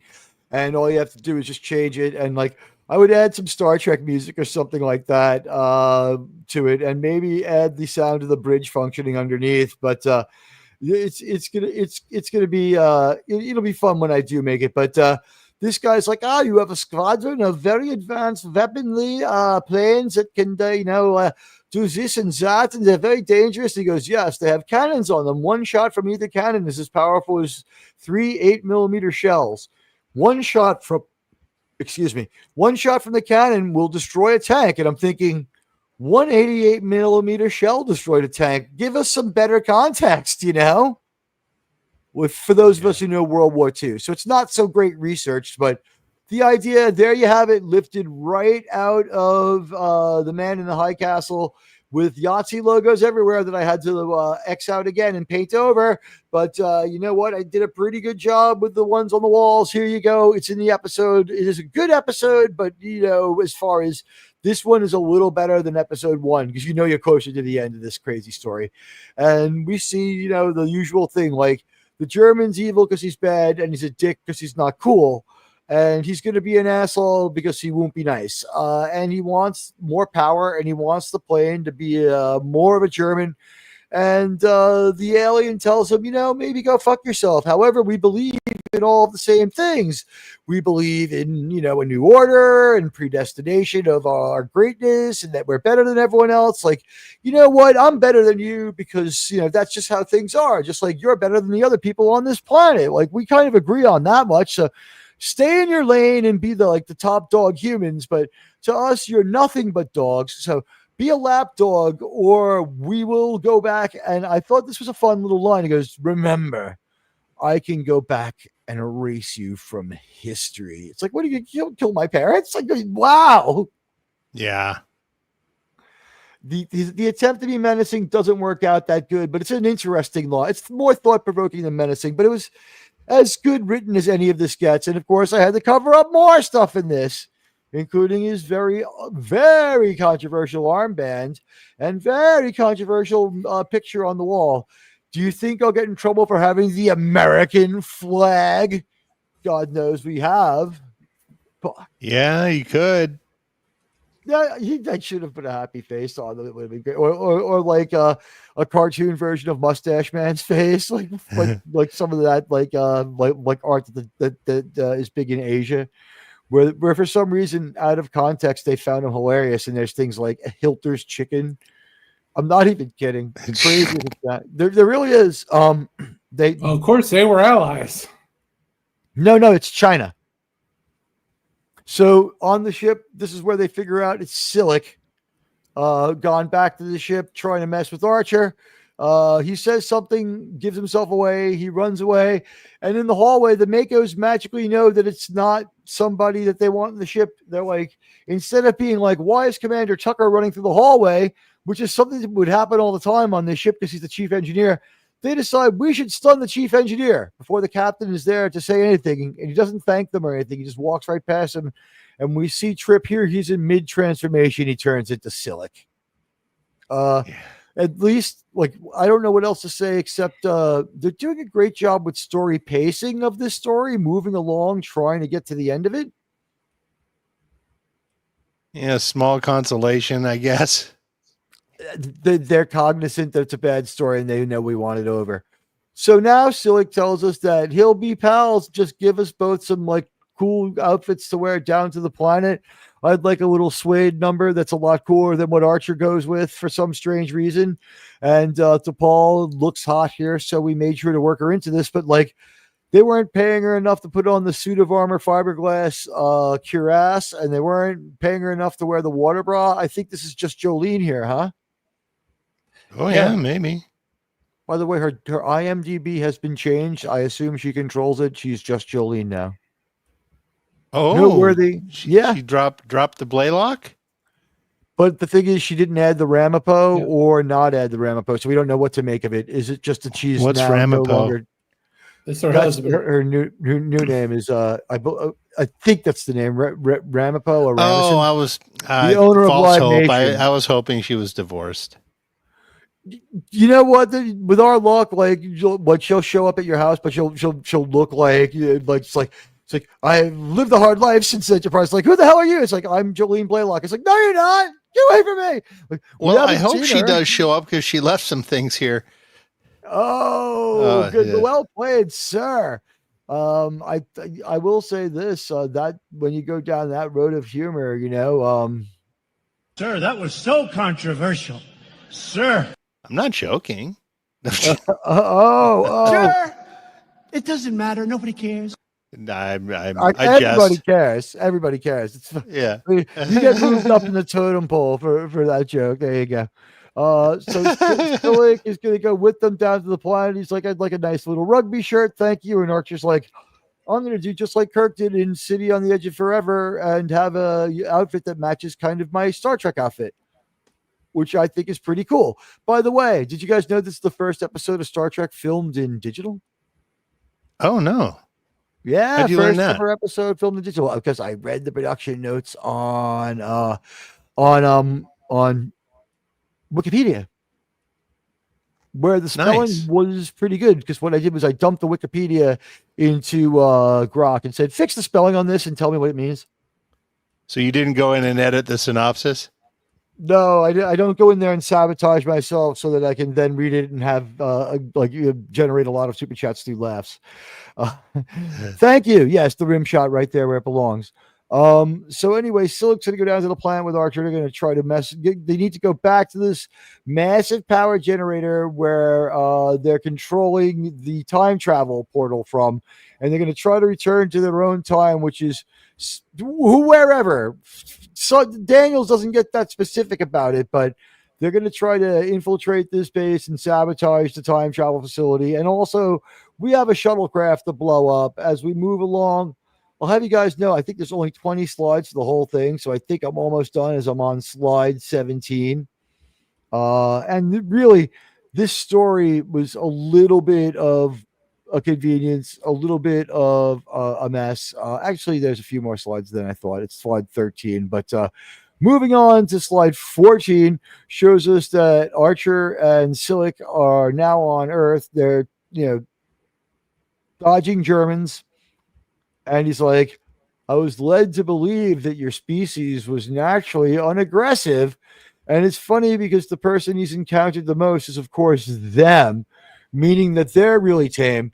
Here is our pal Silic as a human being. They're in the shadow almost the whole time. This is about the best look you get at him. This is Silic as a human. I don't know whether they felt like saving a few days' pay from the makeup lady, or he says he can do this through his genetic adaptations and mutations. We already know Phlox can do it. He did it to Hoshi and a few other people to go to that other planet a while back, but whatever. He turns into a human, and he talks about, Archer says, we've evolved pretty quickly in a very short time from these warlike World War II Yahtzees.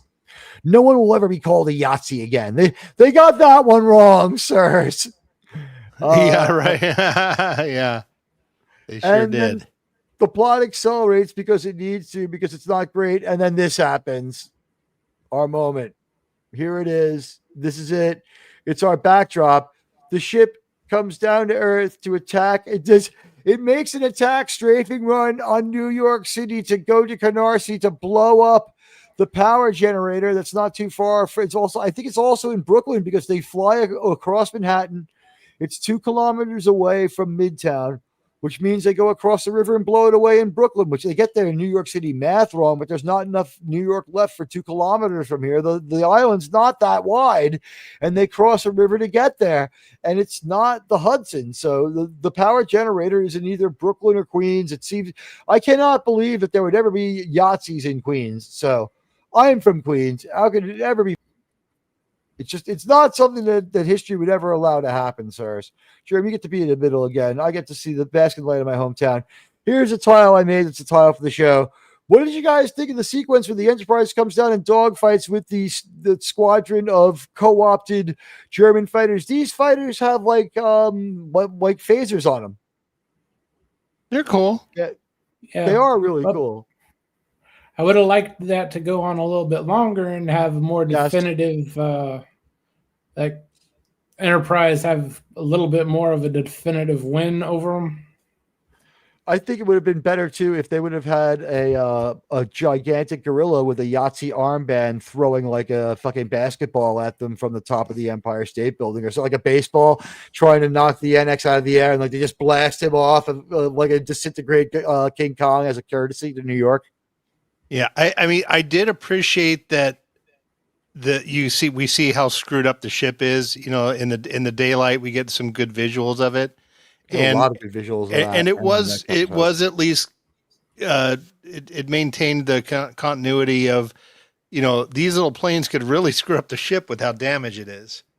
They actually do some damage. They look like they're doing a little bit of damage to the ship. They don't dwell on it, but you know what? The dead man has to go. Good night. Have a friend. Good night, happy dead birthday man. to your friend. Enjoy yourself. Have a great time. And you know what? I think you deserve maybe a little bit of video too. Do I have something befitting of this?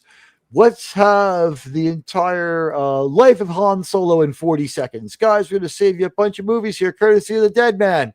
Han Solo only has a narrow window where he's cool. Here's the proof. One question. You want to live, Spark? Yeah, but this time I've got the money. Hey, You tell Jabba. I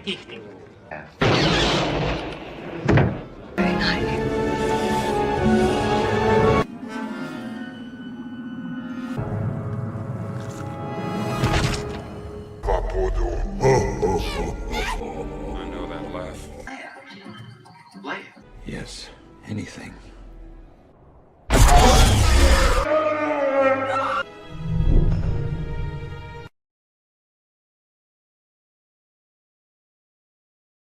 So, as we saw, the Han Solo effect, a real loser young getting told to do by chicks and robosexuals. Then all of a sudden a window opens where he blows away people, deals drugs, and gets chicks. Then he's unfrozen and he's just dumb forevermore until he shish kebabs himself in The Force Awakens. That's Han Solo's entire life. Yeah. And thank you to the dead man. I want to only be him in a narrow window where he's cool, deals drugs, blows people away, and gets the chick. And Buddy's out there thanking you, thanking the dead man for me, like the great wrencher that he is. Thank you for modding so well.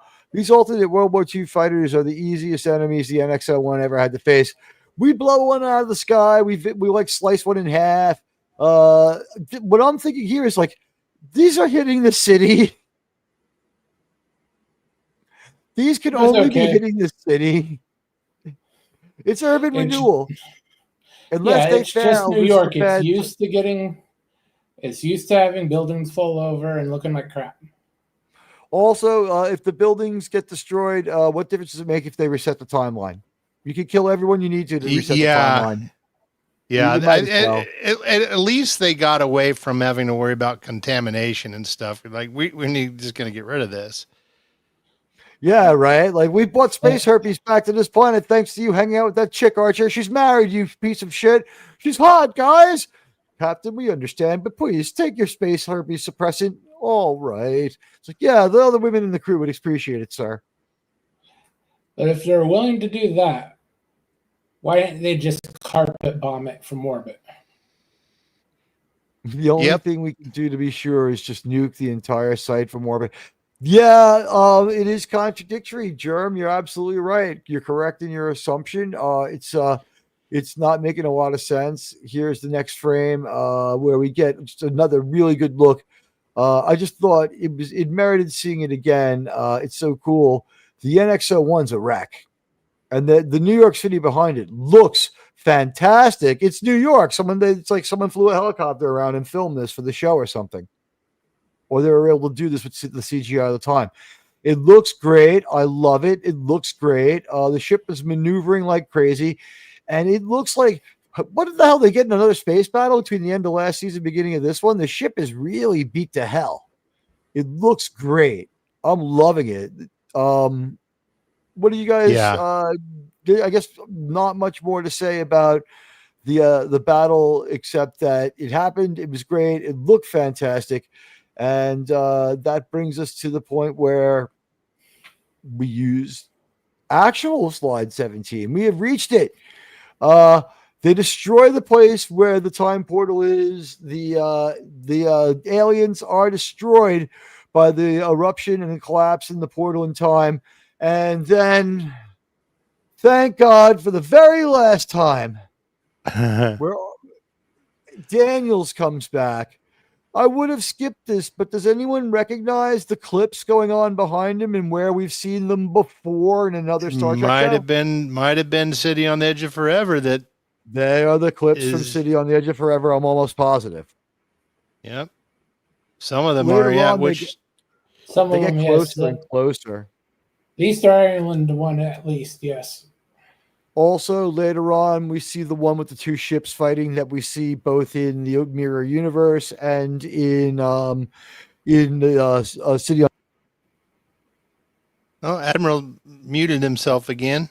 Yeah, it happened. Every time I move my microphone too much, it's just keeping track of what happened to this wire. It's bent up out of shape, and I guess, you know what? Let's see if taking the wire... Those things that secure the wires might be hurting me at this point. Maybe it just needs to ride and ride free. Oh wow, it's completely twisted around. That'll hurt. I'll figure this one out on the fly. So anyway, this is Daniels gives him a little victory parade, and Archer even says it's like, so you're here to pat me on the back for setting the timeline straight. And he's like, you'll never know the lives that you saved. And Archer's like, I don't care, which is very much on point for how everyone's starting to feel about this story. While not a dark distraction, it has become a distraction, and they keep bringing it back only when writing themselves in the corner. I guess having a dormant time travel thread can be credited with like bailing the show out of longer, more boring paths to be entertaining several different times by now, but we finally throw it away.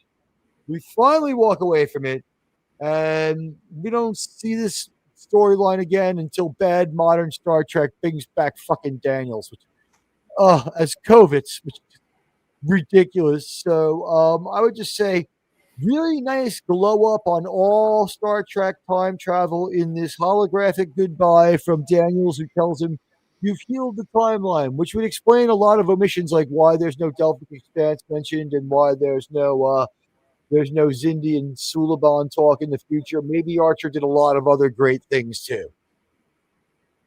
Anybody thoughts on the final exit of Daniels? Good riddance. I do it. Yeah. Good riddance, Daniels. You're a fucking idiot. JT would say he's really happy that his time travel outfit looks so cool. It does look really nice here. They show it off really well. They show it off for a long time. This character, they're like, maybe we'll have you come back as a Suliban. They're like, never have him back. And he can act. I'm not missing Daniels. He did his best with this role, I guess. It was always just a little bit. Daniels was always a little too smug, and the idea was always a little too cute. It's sewn into the end of all good things that they have a time travel mission, but it's just the people from Star Trek trying to do Doctor Who. Final thoughts on Enterprise time travel. Stories with time travel, no problem. Stories about time travel, huge problem. Gentlemen. Totally agree. Yeah, we've covered it. Yeah. Something they should have never even attempted. Nope. Causes too many problems. They could have done it. I wouldn't mind talking about what could have done to save this episode, if anything. Like how do you resolve? Because they had to resolve the Temporal Cold War. You know, they could have done that just by having them defeat the Planet Killer. And we've found Archer in an escape pod before, so do that again. Just go ahead and do that. That's that's totally fine with me. They could have had them go back in time by accident, like they did in E Squared. They didn't even have to have the whole German alternate history thing, which the only thing I'll give them credit for. The only thing I give them credit for on this is this is the first time we've seen an alternate history in Star Trek, which was kind of interesting. At least it was a kind of an original thought there. You know, we've seen where kind of in City on the Edge of Forever that's an alternate history. We didn't see any of it. They just mentioned some things. This we actually see what would have happened if the Germans were here.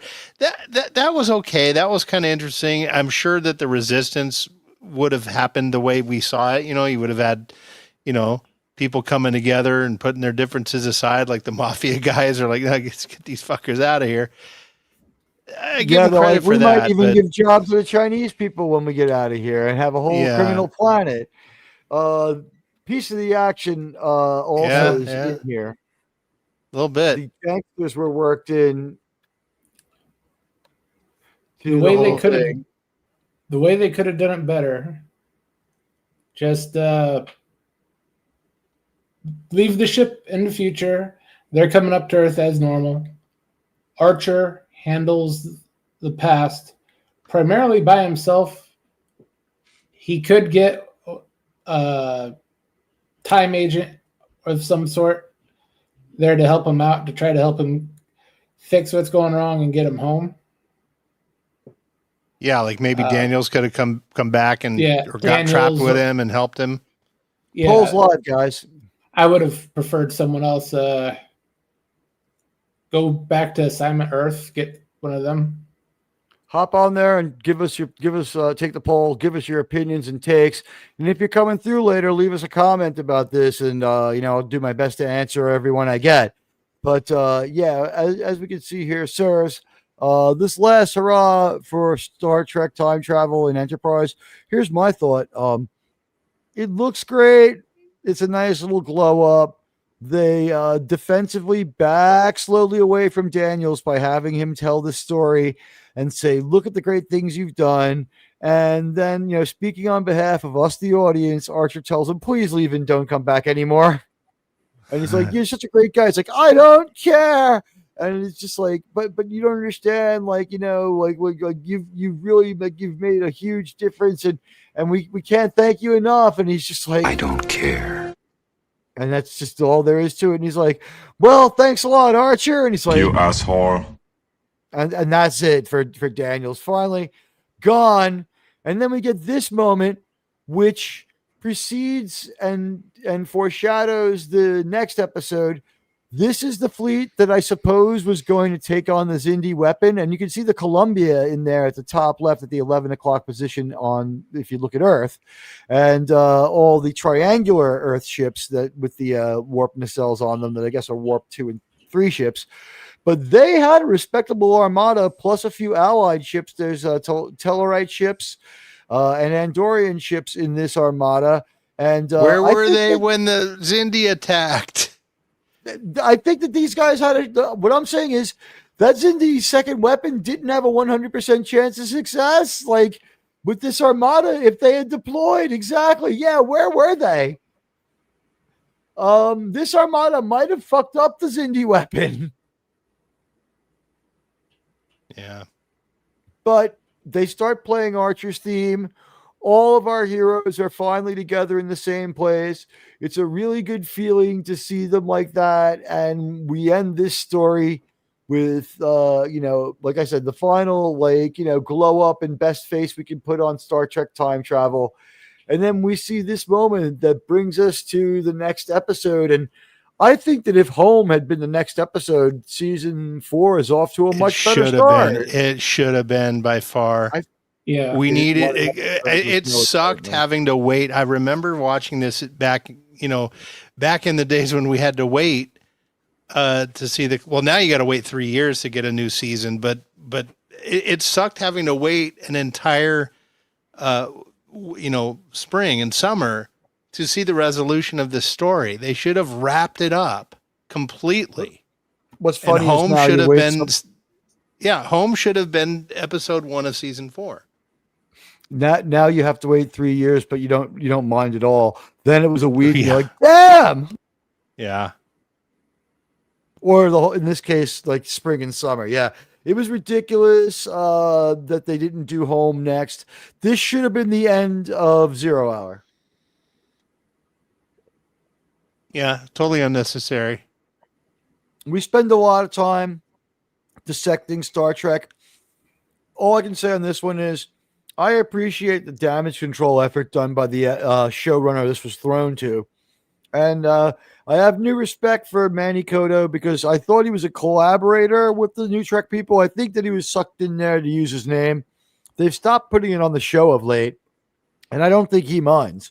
He took ownership of this idea, and he wrote these 2 episodes, which I'm going to say, they ain't great, but they're like kind of good enough. Like, it's like, to me, now's the time where we grade the show. You know what? Let's start with Germ. We just watched episode Stormfronts Part 1 and 2, the time travel end to the Zindi arc that begins season 4, and we're going to grade the show. Germ, what did you think? Well, obviously, I'm not a fan. I do respect the fact that Koto got this dumped in his lap, probably at the last minute. So it's going to get a little bit of a bump for that. But overall, the writing it was completely disjointed. The acting was subpar because you can tell the actors, at least the main cast, knew this wasn't a good idea. The guest stars gave it their all. Really good. Yeah. Because this is a big job for them. But the special effects were hit and miss. They did a real good job, like with Enterprise entering the atmosphere and doing the attack run. Looks pretty cool. But on other parts, they were just completely cheaped out on it. Very inconsistent. When the temporal hole collapses on him, it looks kind of shitty. Yeah, that whole temporal gateway they're trying to build, they literally took the effect from what at this point would have been 6-year-old TV show in Sliders. They turned it blue. So they put zero effort into that. That's pretty much the vibe you get for the effort they put into this episode. So it was at least stolen from a good show. That's still debatable. think Carrie Wooher was. Here's a weird story. Carrie Wooher went to the nightclub that I worked at when I was a kid, and when I was 17, I was already a lot taller than her. Carrie Wooher was like 4'10". So anyway, that's my Sliders trivia. Jerem, what grade and percentage mark do you give this out of 100? No, we're doing both. Are we doing both of these as one story? Yeah, we're done with Stormfront. We finished the whole story. Yeah, it's one story. Yeah. Do you think do we give it 2 grades? I mean, I don't think 1 and 2 are. No, I don't think it's an uneven story. I think it's paced very well. It should be graded as one story. I think. I think we were all on the same page with that one. So say we all. All right, so go ahead, Jerem. Stormfront, your grade.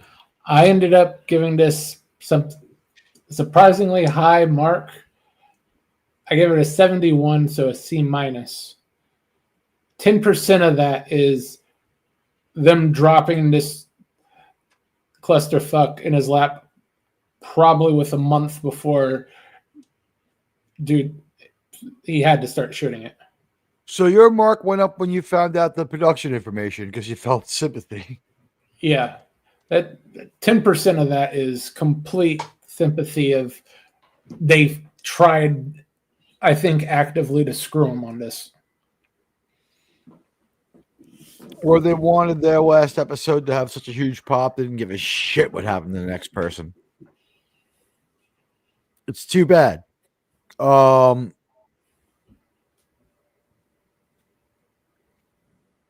Did I miss that one? Is that from before? Yeah, okay. Was it? Thing about the private chat about the super chat. I read that one. Yeah. Okay. I was. I might have been. I might have been when I stepped away. Oh yeah, it was. Thank you though. No, always do that. Never. If when in doubt, tell me there's a super chat. And guys, here we go. Your grades and our grades. So, Germ, you're finishing at 71%, C minus. Surprisingly lenient, but your kid's not working hard at school, getting that C minus. Your money's not hard at work. I think going to be going to his room to study a little more. And those video game controllers getting taken away. All right, Sean, how did this episode do in your mind? What grade do you give this one? I gave it a 62. The 2 points are coming from the casting choice of that really gorgeous girl that was in there. I really liked her. It gets other than that, it just gets barely passing. I do agree with Germ. He did what he could. They had to wrap up. They did paint themselves into a corner. They had to wrap up the Temporal Cold War stuff. And they either ran out of time or, didn't do it sufficiently. They had plenty of opportunity. There was a lot of wasted time in season 3. But it gets barely a passing grade because, again, they did what they could with it. I did appreciate the alternate history where we actually got to see it. That was they're pretty interesting. Archer's pretty good. Finally, Silik's gone too. We don't see any more of his dumbass. But aside from that, it's barely there. And I also just kind of give it, quote unquote, passing because it's finally over. But what a waste of 2 episodes for season 4 when I'm sure they knew they needed to save the series. And they should have done better, and they should have done a lot more work. And when they were on hiatus, to come up with some better stories to save the show, they could have done it in one. They could have done it in a half an episode. Just get them out of there. Just they were on borrowed time. They're on a thread. Yeah, and they should have known. Okay, we got to pull out all the stops and have really good stories, and they failed at that. maybe the writers like said to themselves and were correct, because look what happened. So like we lost the confidence of this network. They're never coming around to it. Sumner Redstone was fucking pissed last time we were in his office. It's like, what? It's like, he threw that ashtray right at my head. It's like, yeah, okay, fine. It's like, yeah, it's like, you know what? We're like the writing's on the wall for this franchise. We have to go out with the biggest splash episode we can, and we're going to change and have the different kind of Star Trek. And then like, maybe it'll change our fate and they'll keep Star Trek, or maybe we'll go do something else. But you know what? Time for some new blood. Like we can make it look that way, and like we'll move in like Metalis and Kodo and Sussman can do more. Sussman's been great for 70 episodes. He can keep on going, and we're out of here. Like as we'll be advisors, and if it blows up, it's not our fault. And if it does great, we hired the new guys, and like we're the greatest showrunners of all time, and we'll have our Battlestar Galactica show we've been trying to get for like 7 years. I don't know. Yeah, I had one other thought. Another thing that just occurred to me is that the payoff to the end of the Xindi arc. This is the payoff. The payoff is this, and instead of saying, "Okay, thank you, fans, you saw we took you through this grueling season 3," and the payoff should have been them coming home to Earth at the end of that episode. We had to wait months to get it, and instead of getting it right away, they throw us into this convoluted story. And you know what I mean? Like, it was exhausting. The story spends a lot of time trying to. I don't want to say it insists on itself, because that's a totally different thing. This story spends a lot of time trying to justify itself. It's like, you shouldn't be here. You shouldn't be watching this. You're right to be upset. We're going to do our best to back out of it slowly. And like, what can you do? They threw like a lot. These guys walked into our beautiful party and threw a fucking rabid raccoon on the table. Yeah. And they had to have known that the fans were they had to have known. We had social media and stuff a little bit. They had to have known that the fans were getting tired of the Xindi arc. And what did they do?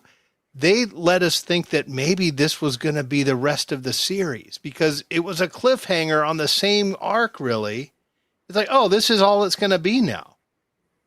It's been described. I found out today, the official story is this was a monkey wrench decision by the two biggest showrunners. Like, make it have the biggest, weirdest, craziest Twilight Zone ending ever. And they're like, Yahtzees. And then someone was like, no, alien Yahtzees. And they're like, cool. There was no reward to the fans. Contract free. None. There was no reward to the fans, or no payoff. And we had to wait months to get a crappy one. Yeah. And when the crew runs into Captain Archer, it's just like, he's there. We've done a few convenient things to find Archer before. Just find him in like an escape pod. And again, like those Xindi who got stuck in the whole time travel scenario. It's like, what happened when they went back to their planet? Yeah. So the more I talk and think about it, the more angry I'm getting, because it's horrible. We're watching these guys screw up the end of Star Trek, and it really is horrible. And then it's just like, while I don't find the invocation of the fact that the Second Disagreement involved people of a different philosophy in and of itself to be offensive, and I don't think that sanitizing them is the right thing to do, it is almost a cheap story hack at this point in time. It's just like, well, throw the Yahtzees in there. And it's just like, I didn't think it was overly creative. And this wasn't the best Yahtzee story. It really wasn't. And it's like, obviously, this guy read The Man in the High Castle and reverse engineered this story out of it. The parts with the resistance and everything the same too. So Admiral Teague's grade is, I'm not going to be as generous either. I'm going to give it a D. I'm going to give it a 60. A D. The flat D. You know what? And like, all my goodwill is towards the this is, again, like, you're right. Like the surrounding cast has done a better job. I don't know if the news broke on set that they weren't getting another season. No, they didn't find that out until later, because they rushed the ending. I think we know when they found out they were ending when they decided to kill off Trip. That was their FU. Like, fine, we're just going to kill him. Screw you guys. Yeah, that was a fuck you to the fans too. It was not uncool for Trip to die a non-meaningful death. And Like putting Riker in there was. Oh, I hated that. That would have been an okay like filler episode to throw him in there. That would have been neat. If it was in the middle of the run, we would have liked it. Yeah. You don't end it like that. You got to. Daniel was disappointed this Indie War arc didn't last a little longer. At least give me 2 seasons. 3 would have been preferable, but I would settle for 2. That would have like made it such a grinding conflict. We would have had to have brought in other starships and stuff like that, and the scope really would have expanded. I think their mindset was like, let's dry run some ideas for this Romulan war we've got planned for season 4 and 5. Mm-hmm. So they're starting to tease the Romulans in this season that we're going to have, and they do a respectful job, but it's not great. It's far from I great. hated that story with that fucking ship. That OP ship with the blind hologram ship. Yeah. This would have been this would have been as good of a backstory as any that the sphere builders were behind the Nakul being stuck there. But the Nakul seemed to be more a philosophy than any species, because among the Nakul aliens, a couple of them look sort of different.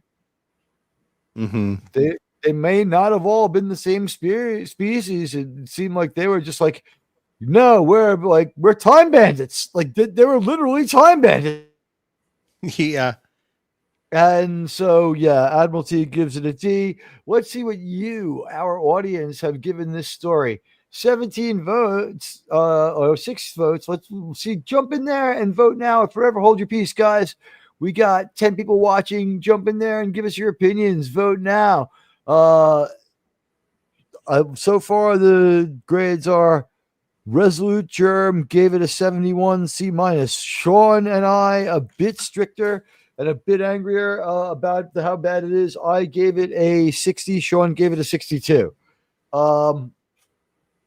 Even 62 seems too good for it, because in 1962, Roger Maris set the modern home run performance enhancing drug home run record. So I kind of feel like 62 is even a little too, Sean, you just like, it's getting honor by association. And this ending really, although at this moment I felt good, I'm like, well, next week's episode should be pretty good. And next week's not that bad, but like, the thing is, like, they're playing Archer's theme. They're invoking the fields. This is what we did before we found out we were back 200 years in time. And a frustrated Trip's like, well, I guess we'll just go save the Earth again. And it didn't really work. And it was doubly frustrating. They were so bad at season enders and season beginners in this series. They were terrible all the time. Yeah, it was terrible. It was the laziest, most idiotic thing they could have done to finish Enterprise, but it got Jonathan Frakes like an extension on his house. There were plenty of hints they could have made cliffhangers.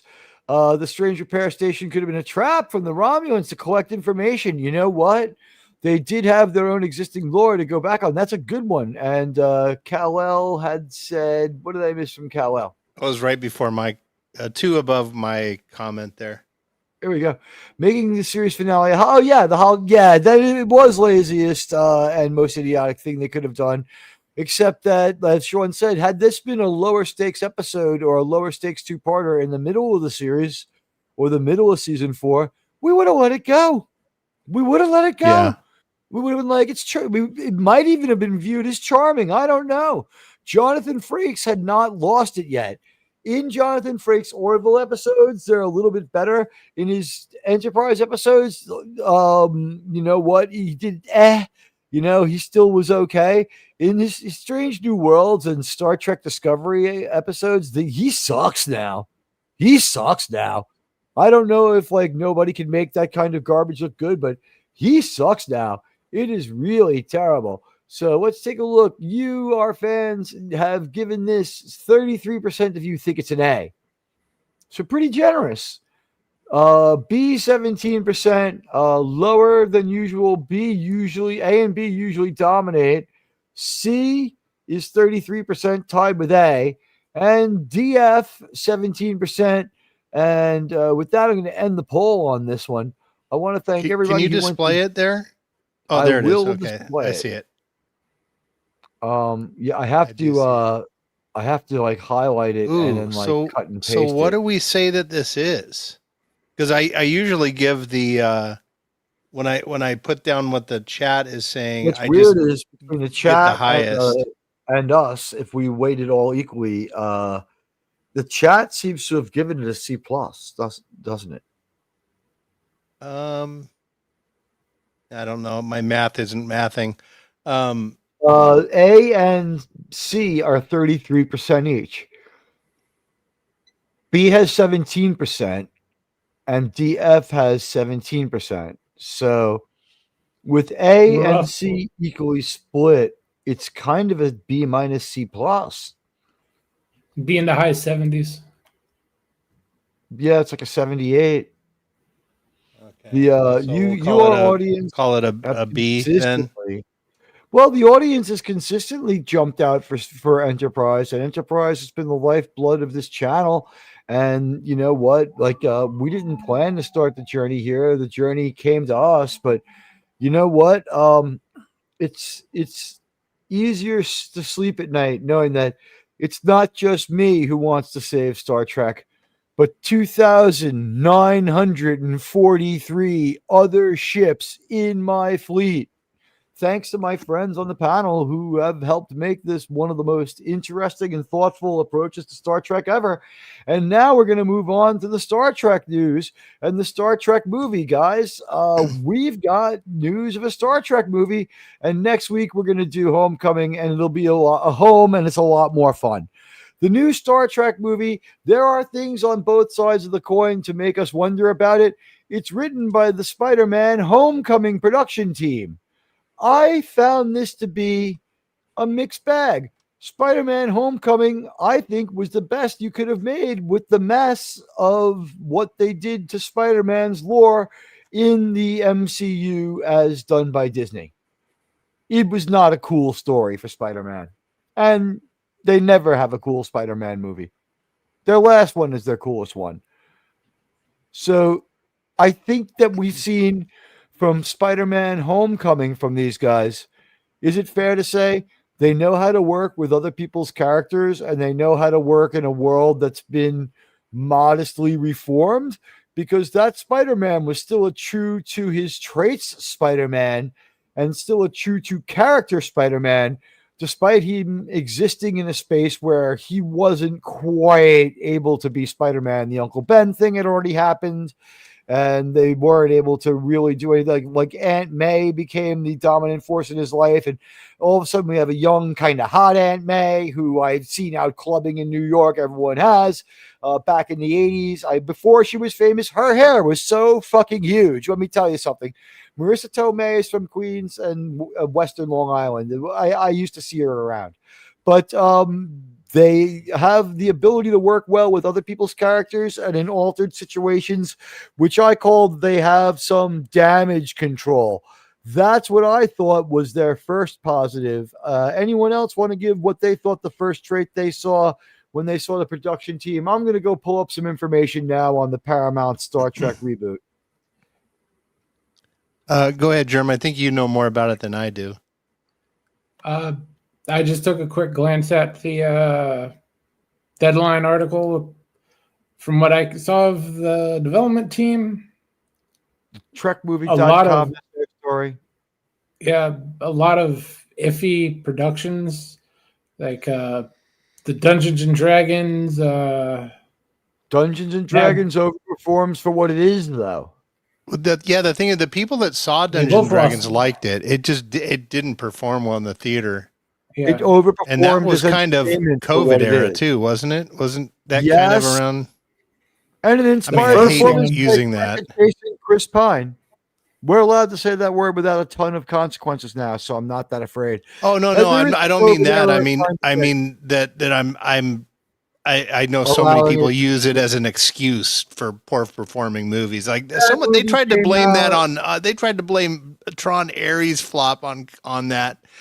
I Like think some the first writer was Dungeons like, and Dragons movie made people justifiably afraid of the second. oh, the one with Although Jeremy Irons as the. if I ever meet Jeremy Irons, I am going to be like, Protheon, what a villain! Where did you get the inspiration? Please tell me about your performance in Dungeons and Dragons. Like, please go away, sir. No, Yeah. please tell me more about, And it's just like, and if I ever meet Thora Birch, I resent the way people pronounce her name because it should be Thora Birch in my mind. So if I ever meet Thora Birch, you're going to be like, Dungeons and Dragons. What a performance. Because she's a child actor and she's completely lost because they've doubled Jeremy Irons for all of her scenes and she's never anywhere except standing in front of a green screen next to a stand-in. And she's trying, but she can't do nothing. And Jeremy Irons is just, that is one of the greatest. Like, did anyone ever chew scenery like Protheon? I mean, and that death. I mean, it's one of my favorite stupid movies ever. I don't know. That movie is so bad it's great. So the Dungeons and Dragons new movie, like I didn't watch all of it, but the parts I watched, like I thought it was better than the first one, and it was exceeding my expectations the whole time, like a lot of Paramount stuff does. Yeah, I'm just looking here. So D&D got a 91% score from critics and 92% from fans. So the people who saw it did enjoy it. The only thing I'm concerned about with these guys is it looks like they try to throw a lot of humor into stuff, and I don't want Star Trek funny. I don't mind funny moments or things where I chuckle, but humor, yes, but if they're gonna go and do like Marvel jokes through the whole damn thing, then I'm not interested. There are from that world. Let's see. Deadline says new Star Trek movie in the works at Paramount from Jonathan Goldstein and John Francis Daly. Exclusive after breathing new life into a high-profile IP like Spider-Man franchise and Dungeons and Dragons, Jonathan Goldstein and John Francis Daly are boldly going where no directors have gone before with the popular franchise. That's a stupidly written line that sounds like it's not AI, because an AI never would have made so many contradictory statements in one long run-on fucking sentence. They did not breathe new life into Spider-Man. I would call that pretty good damage control.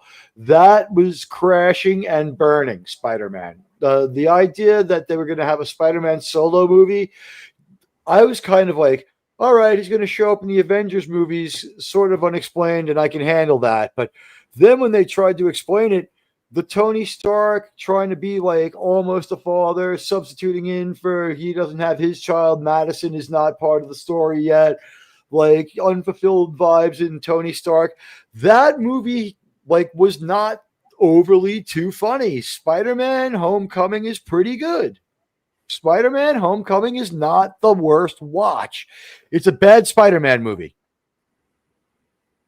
Anybody? Well, they haven't I never made saw a good Spider-Man movie. Here's the thing: their Spider-Man lore is a mess in the MCU. They don't have an Uncle Ben presence. They have, Aunt May, who's Marissa Tomei, or Tomei, whatever. And her thing is she ends up hooking up with Happy, and that's his pain now in this alternate universe.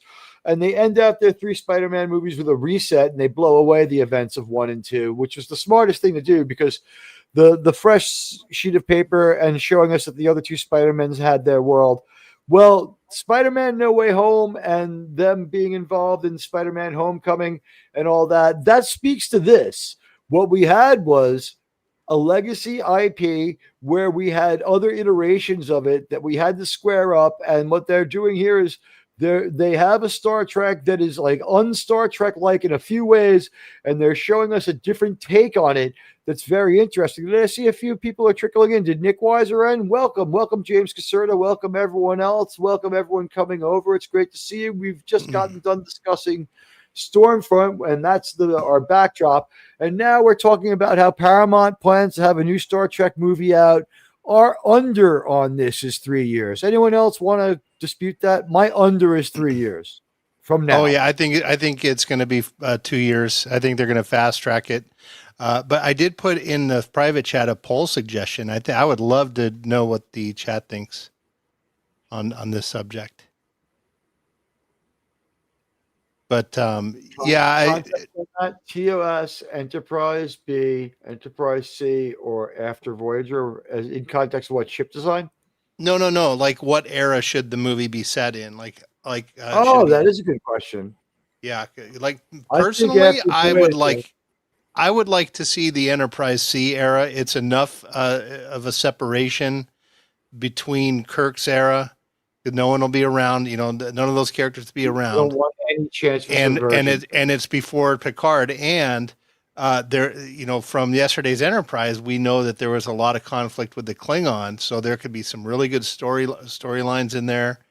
You know, they haven't explored the galaxy as much as the Enterprise D had by then, and it's still, they could still do flashy special effects and good stuff like that, but give us a brand new era to play in.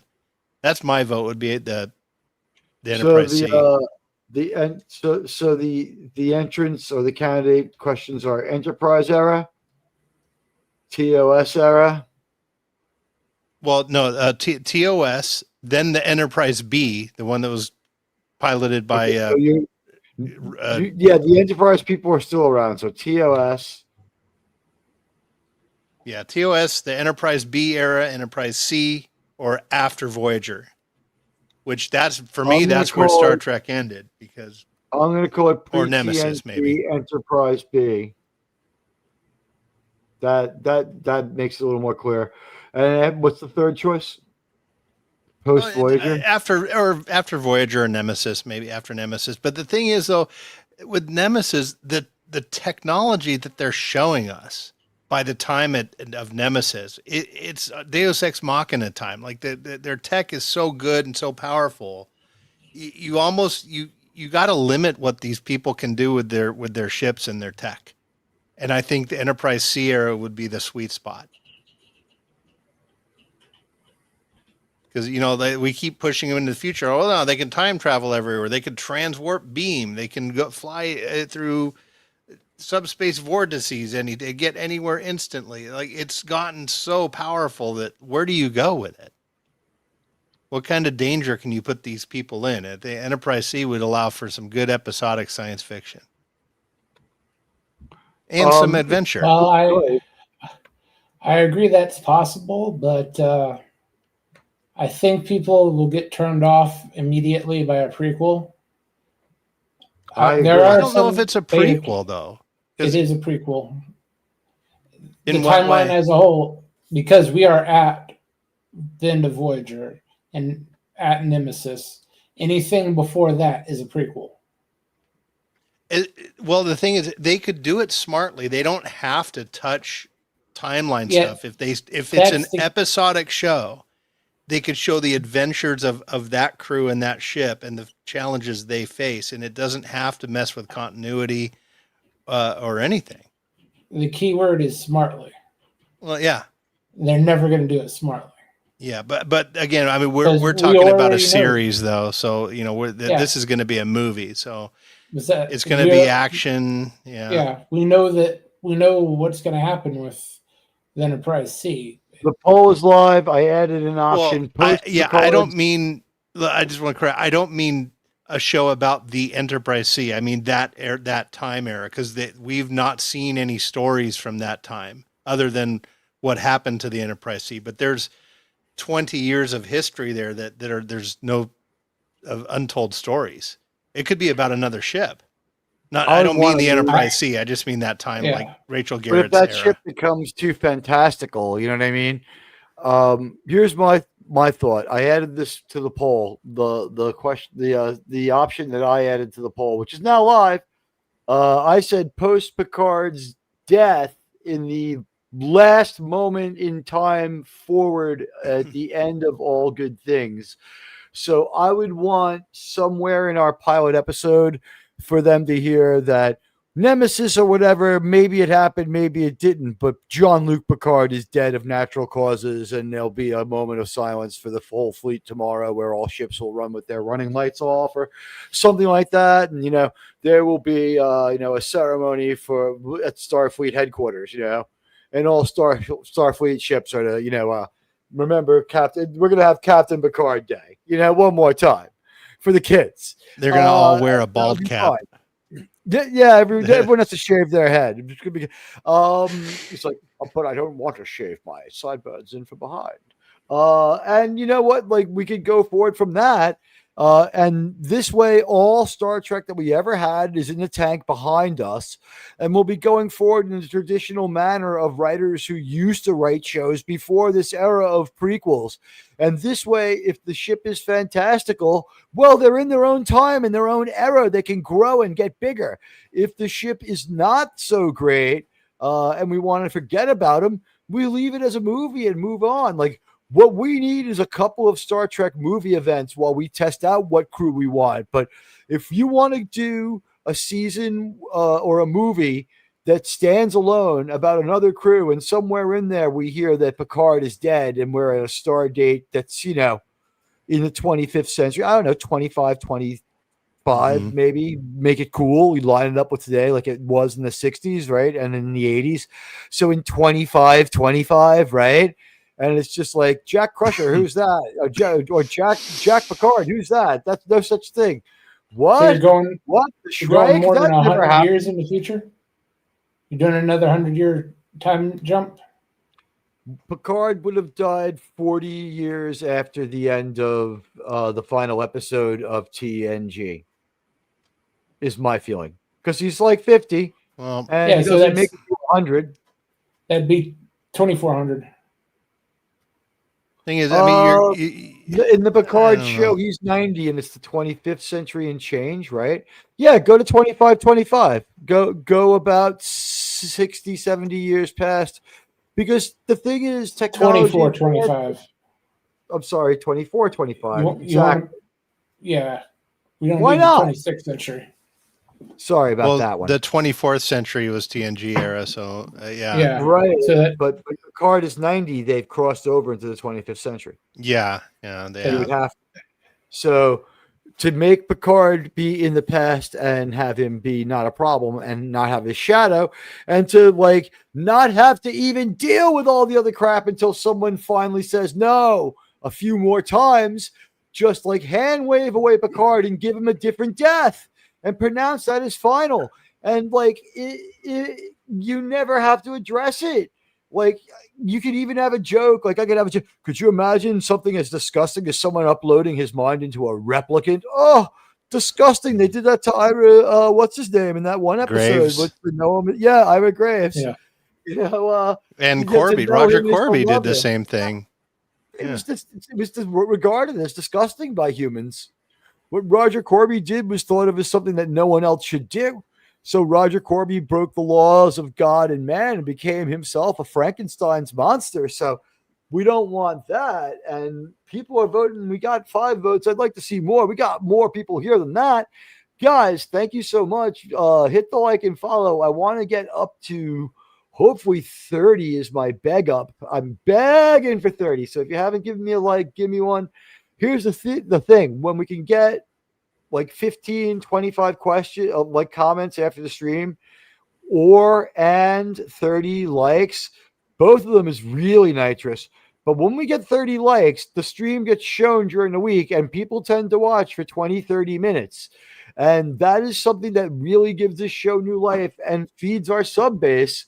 And like I said, we set out tonight at 2338 and now we're at 2943.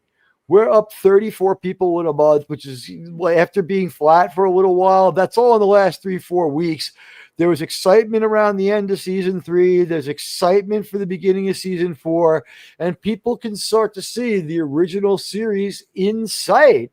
And we have some great new ideas. Sean played one for me. I don't know if you want to play it for the audience, but that Jeopardy beginning. Oh, no, that we're going to keep that under wraps. But we do have a fun Jeopardy coming up, you guys, where yeah, I've already got all the questions. It's going to be a full round. Will there be a new of Jeopardy? questions? Because I No. can write them. I've seen every episode, but the thing, but we've been forced to sit through every episode. It's like the Philip for 200, Alex. No, I'm not going to waste good. No, because there's not even funny jokes in that. It's just all. Actually, there are funny jokes because I made my bones like cracking jokes about it and got dubbed a decent Star Trek reviewer by Doomcock for it. So there's definitely jokes in there, but Well, I can see why people would want to leave it alone. But why would you want Sean to suffer through trying to research that? I'm gonna have to look up stuff I'm trying to forget. Yeah, I would rate the questions, but then too many people. Well, then it's cheating. I'm because it's going to be you, Germ, and JT as the contestants, and I'm going to be running the thing. But you guys, it's really cool. We pledge not to look at the comments. Huh? We all have to take a pledge not to look at the comments, and then we can and then this way the chat can participate. I pledge. Oh yeah. Yeah, but it's all going to be cool, you guys. There's going to be a fully functioning Jeopardy board where I click on the things. You're going to see the screens. Yeah, we've got AI Alex Trebek. That it worked out. It really sounds good. I thought he was going to be in a what do you call it? In a pike chair. I thought he'd be in a pike chair. No, I think something like that would be good for the 3,000 subscriber special. We'll probably you know what, the beta test coming soon, and I guess the 3,000. I didn't want to think about it, but the truth is, the 3,000 subscriber special, we're only 7-8 subs away from 2,950 and being more than halfway through the 900s. It's really an honor that any of you would spend any of your time listening to me at all, and I thank you all. I don't tend to celebrate numbers because you know what? Unfortunately, you'll find this out in YouTube. If you do this and you're successful, sometimes you'll collab with people, and when you pass them, they become like just absolutely enraged. And no one has had crazier, worse luck than me, but I never thought I would make it to 700. I never thought I'd make it to 1,000. As I start to claw my way to 3,000, what's going to happen is, I stopped doing sub celebrations when people started attacking them nonstop. No one needs that. But for the last 7.5 months, we've gotten through with only about 4 attacks all in October. We have a theory on that one. But you know what? When this show is left alone to flourish, people flock to it. And we have Landman coming soon. And I think that basically everybody here, including a lot of our Star Trek fans, are excited for Landman. And Taylor Sheridan not going anywhere anytime soon. He's going to be putting stuff onto Paramount Plus until 2029. He cannot start doing TV shows for NBC until 2030. So he has plenty of time, and he's not about to drop the ball and do terrible. And I think Paramount found some more money to pay him. They're going to increase his budget and try to keep some of his shows going. Landman is set up to possibly continue. We're all wondering what's going to happen. I know I'm excited for that one. And it's weird. Paramount Plus remains the best streaming service because it's only $8 with no commercials. Gold tier. Admiral, if you like, because I've got other categories I was going to do. Sure. If you want to do a quick round, I don't have the graphics, but if you want to do a quick round of one of the categories with you, Germ, in the chat, it might be a little fun. We can do that right now. I pledge not to look at the chat. I'm going to turn on the StreamYards and turn off my browser with the chat so I can't see the channel dashboard. Okay. All right. So here's how it's going to work, you guys. So in the chat, I'm going to play. The category here is Captain's Log. So Alex is going to read an entry from it's all TOS. So he's going to read a Captain's Log entry, and you got to tell us what episode it's from. Okay. Sound fun? Yes. Okay. Here we go. Captain's Log, Stardate 1512.2. On our third day of star mapping, an unexplained cubicle object blocked our vessel's path. On the bridge, Mr. Spock immediately ordered General Alert, my location sickbay, quarterly physical check. The woman Blaylock. Yeah. It's one Blaylock. Well, someone's got to chime in there. Try to remember the name. Oh, Germ, do you know? No, not offhand. Okay, the episode is the Corbomite maneuver. No excuse not that one. Okay, all right. Yeah, you should know that. Okay. From presenting. Yeah. No, that's hard to echo. Oh, I'm gonna that. Hold on, let's see if it is it that. Yeah, it's me. So yeah, you guys we all got to mute when it's playing. So here, all right. I can mute. Okay, now there shouldn't be an echo now, right? No, there isn't actually. Nope. Okay. All right, I'm going to unmute, play the thing, and then I'll mute the stage so it doesn't echo. I'll mute. So mute while you.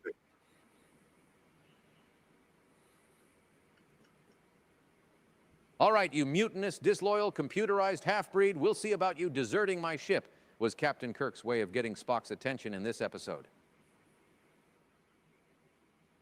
This side of paradise. Germ? I think that's the Enterprise incident. Oh, it went to Admiral Teague. Admiral Teague got it right, this side of paradise. Okay, here we go. The third one here. Right there. Unmute. Stardate 314 They have my ship, discarding their own worthless vessel. Only moments of air left on the bridge now. Commendations recommended for Lieutenant Uhura, technicians First Class Thule and Harrison, Lieutenant Spinelli, and of course, Mr. Spock. I take full responsibility. I take full... Okay. Sorry about the echo, everyone. It has to do with the screen sharing. I didn't realize I was muted. I spoke along with the entire speech. Oh, okay. Space Seed. How about you, Germ? I agree, Space Seed. That is... wait, hold on. Hold on, let me play the thing here. That's correct. You now have control of the board. I'll take New Trek for 1,000, Alex. Okay. Here we go. We're going to go. The other one. Okay, mute up. This wrench and longtime channel member likes anime. This wrench... Wrong category. All right. Dare you. Captain's log, Stardate 1535.8, UESPA headquarters notified of the mysterious loss of science probe vessel Antares.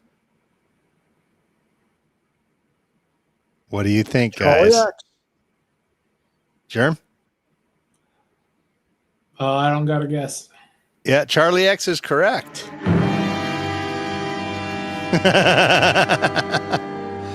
Okay. Nice. Okay, well, here's the last question here.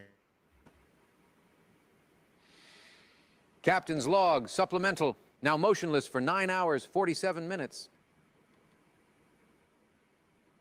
That's all you get. Balance of Terror. Very good. All right. Yeah.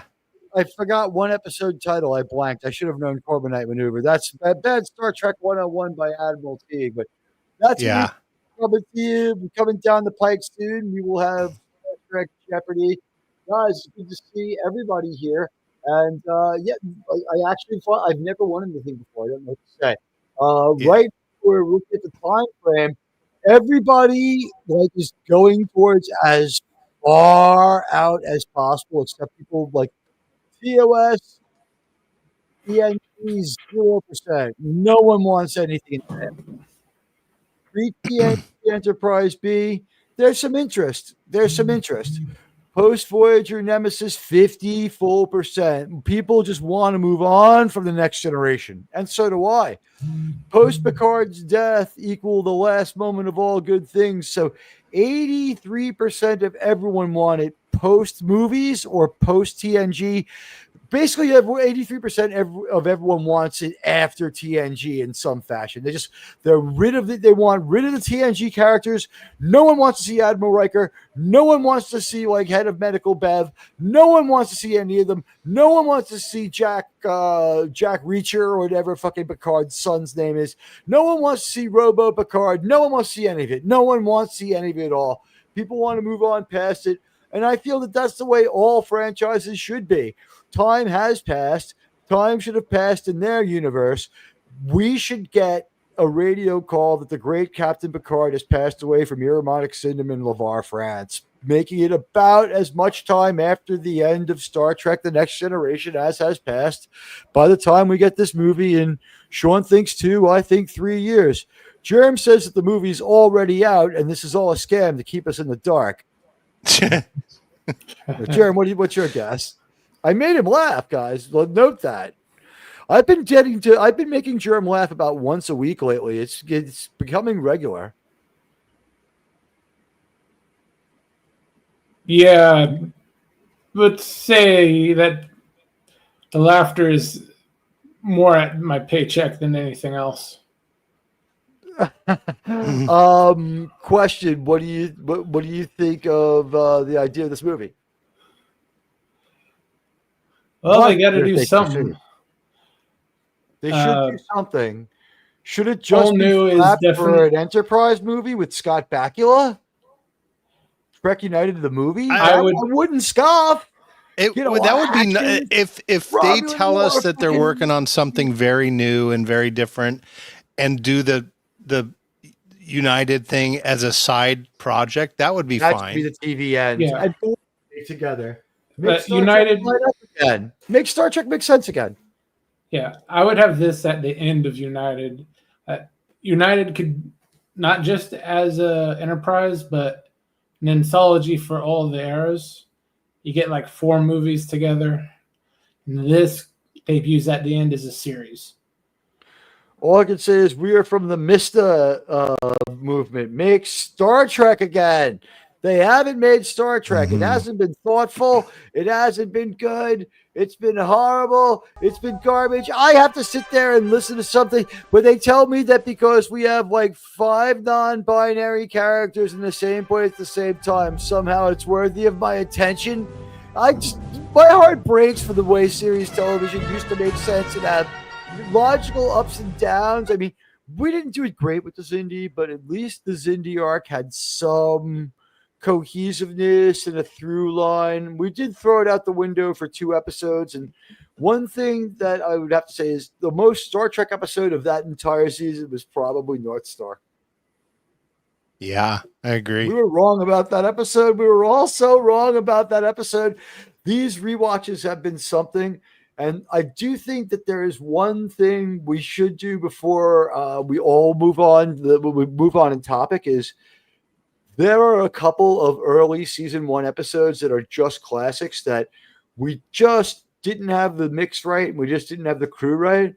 I think that we should take, like, before we finish, not rewatch, but take like the 3 season 1 episodes that really needed really needed good reviews, and like revisit them, talk about them, and then maybe I could make uploads of them that would be very, very good for the channel and have people on board for our run through TOS. Because right now, we didn't know it when she said it, but she was telling us the truth that when Linda Park said, "I love that this show has found a whole new life in streaming," rewatchability is such a franchise strong point. People who like Star Trek were like, you know what? Let me give Enterprise another chance. And damn it, it worked out. And damn it, it was exactly what we thought. I was done after season 2. It was so mediocre. It wasn't terrible, but it was always made, and it was great like once. They were out of their, they were not able to provide us a Star Trek like Star Trek show that still made sense in season 1 and season 2. Season 1 had like momentum and it was going pretty good. and then Shockwave just like kills everything.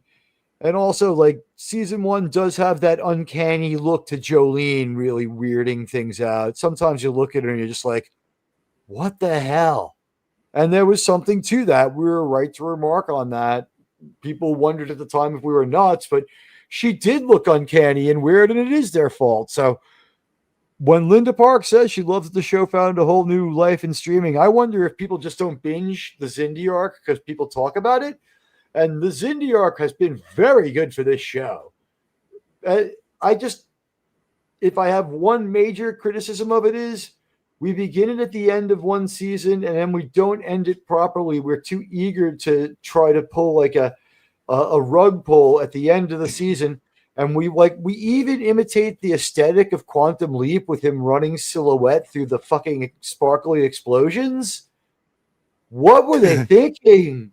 Just trying too hard to evoke something from like the not even in the past. It was like 2 years since the cancellation of the show. It's like, what the hell? And it's like, Archer and them being thrown to the same point in time, and Daniels did it, but Daniels a wreck who looks like an overcooked slice of fucking old pizza. It's like someone took like the worst slice of Little Caesars with the worst choice of toppings and then tried to like renuke it after it got like dropped on the floor. He looked. I felt he deserved it. I took pleasure in his pain. I'm like, you've ruined so many episodes of Star Trek, you dick. Glad you're gone. I thought Daniels was just a bad character, and like he never really worked, and he was overpowered. Every time he showed up, we had to think about it. And I would ask again, like, first give your thoughts about the whole Daniels thing now that's finally over, but is time travel too questionable of a story device to dwell on with having a time traveling character at the center? Does maybe the good Doctor Who only do it right because like they go to other planets and places where it doesn't matter and there could be a grandfather effect or something weird? Most of the time it's like, who cares what they changed on Scarif? It was a shithole anyway, sirs. And like, until they got Black Isaac Newton and all that other stuff, people didn't care. Mm-hmm. It was lighthearted enough that people didn't care with Doctor Who. Star Trek is a lot more serious by nature. Yeah, unless your show is specifically focused about time travel and the rules of time travel is clearly spelled out, you probably shouldn't do it. And even that, like you're hemming yourself in, and like even Doctor Who, they gave themselves a generous 12 regeneration thing. Seems like a lot, but like now, what are they up to? Like 14 guys, and like number 14 just walked. It seemed like a lot 60 years ago. I guess. I mean, I think that one of the things that should have been considered was, there was a lot of different ways to write your way around this simply by going back in time and having somebody who maybe resembled one of the other doctors come out and just continue as the Doctor. Well, for that matter, in Doctor Who now, he has infinite regenerations. That I was aware of that, but yeah, like that was a story hack that wasn't as artful as doing some of the other stuff, but good enough. With Star Trek time travel, it's like when they do it, it's a little more serious because the implications onto our world are supposed to be a little more thoughtful.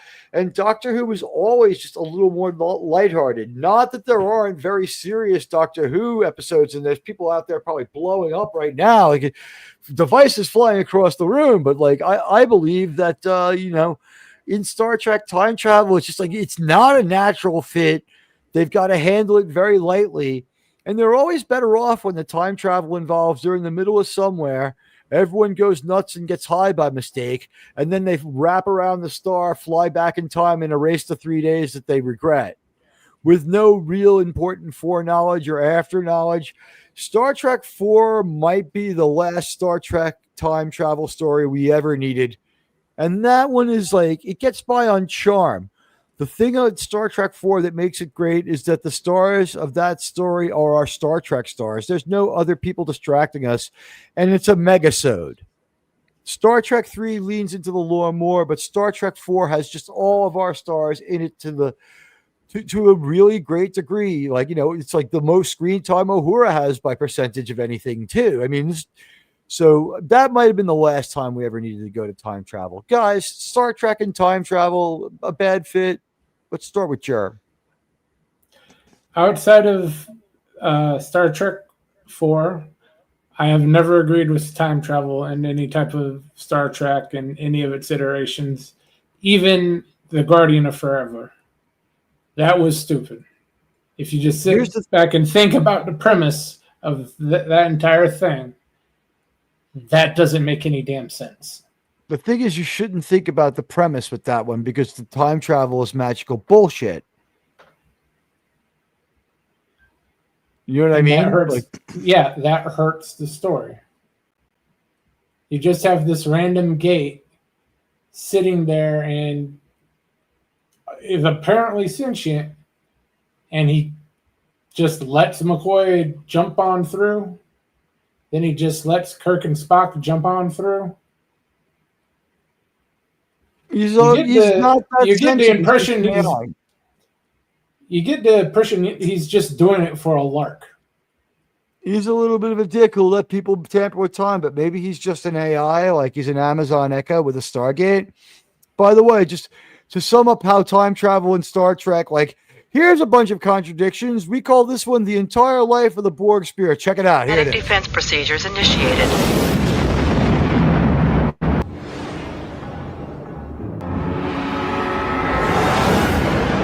Time travel.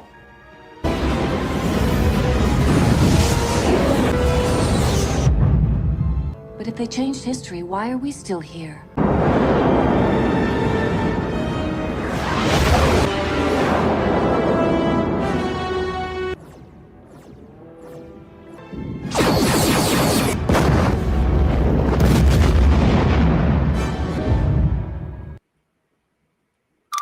Yeah, that's about it.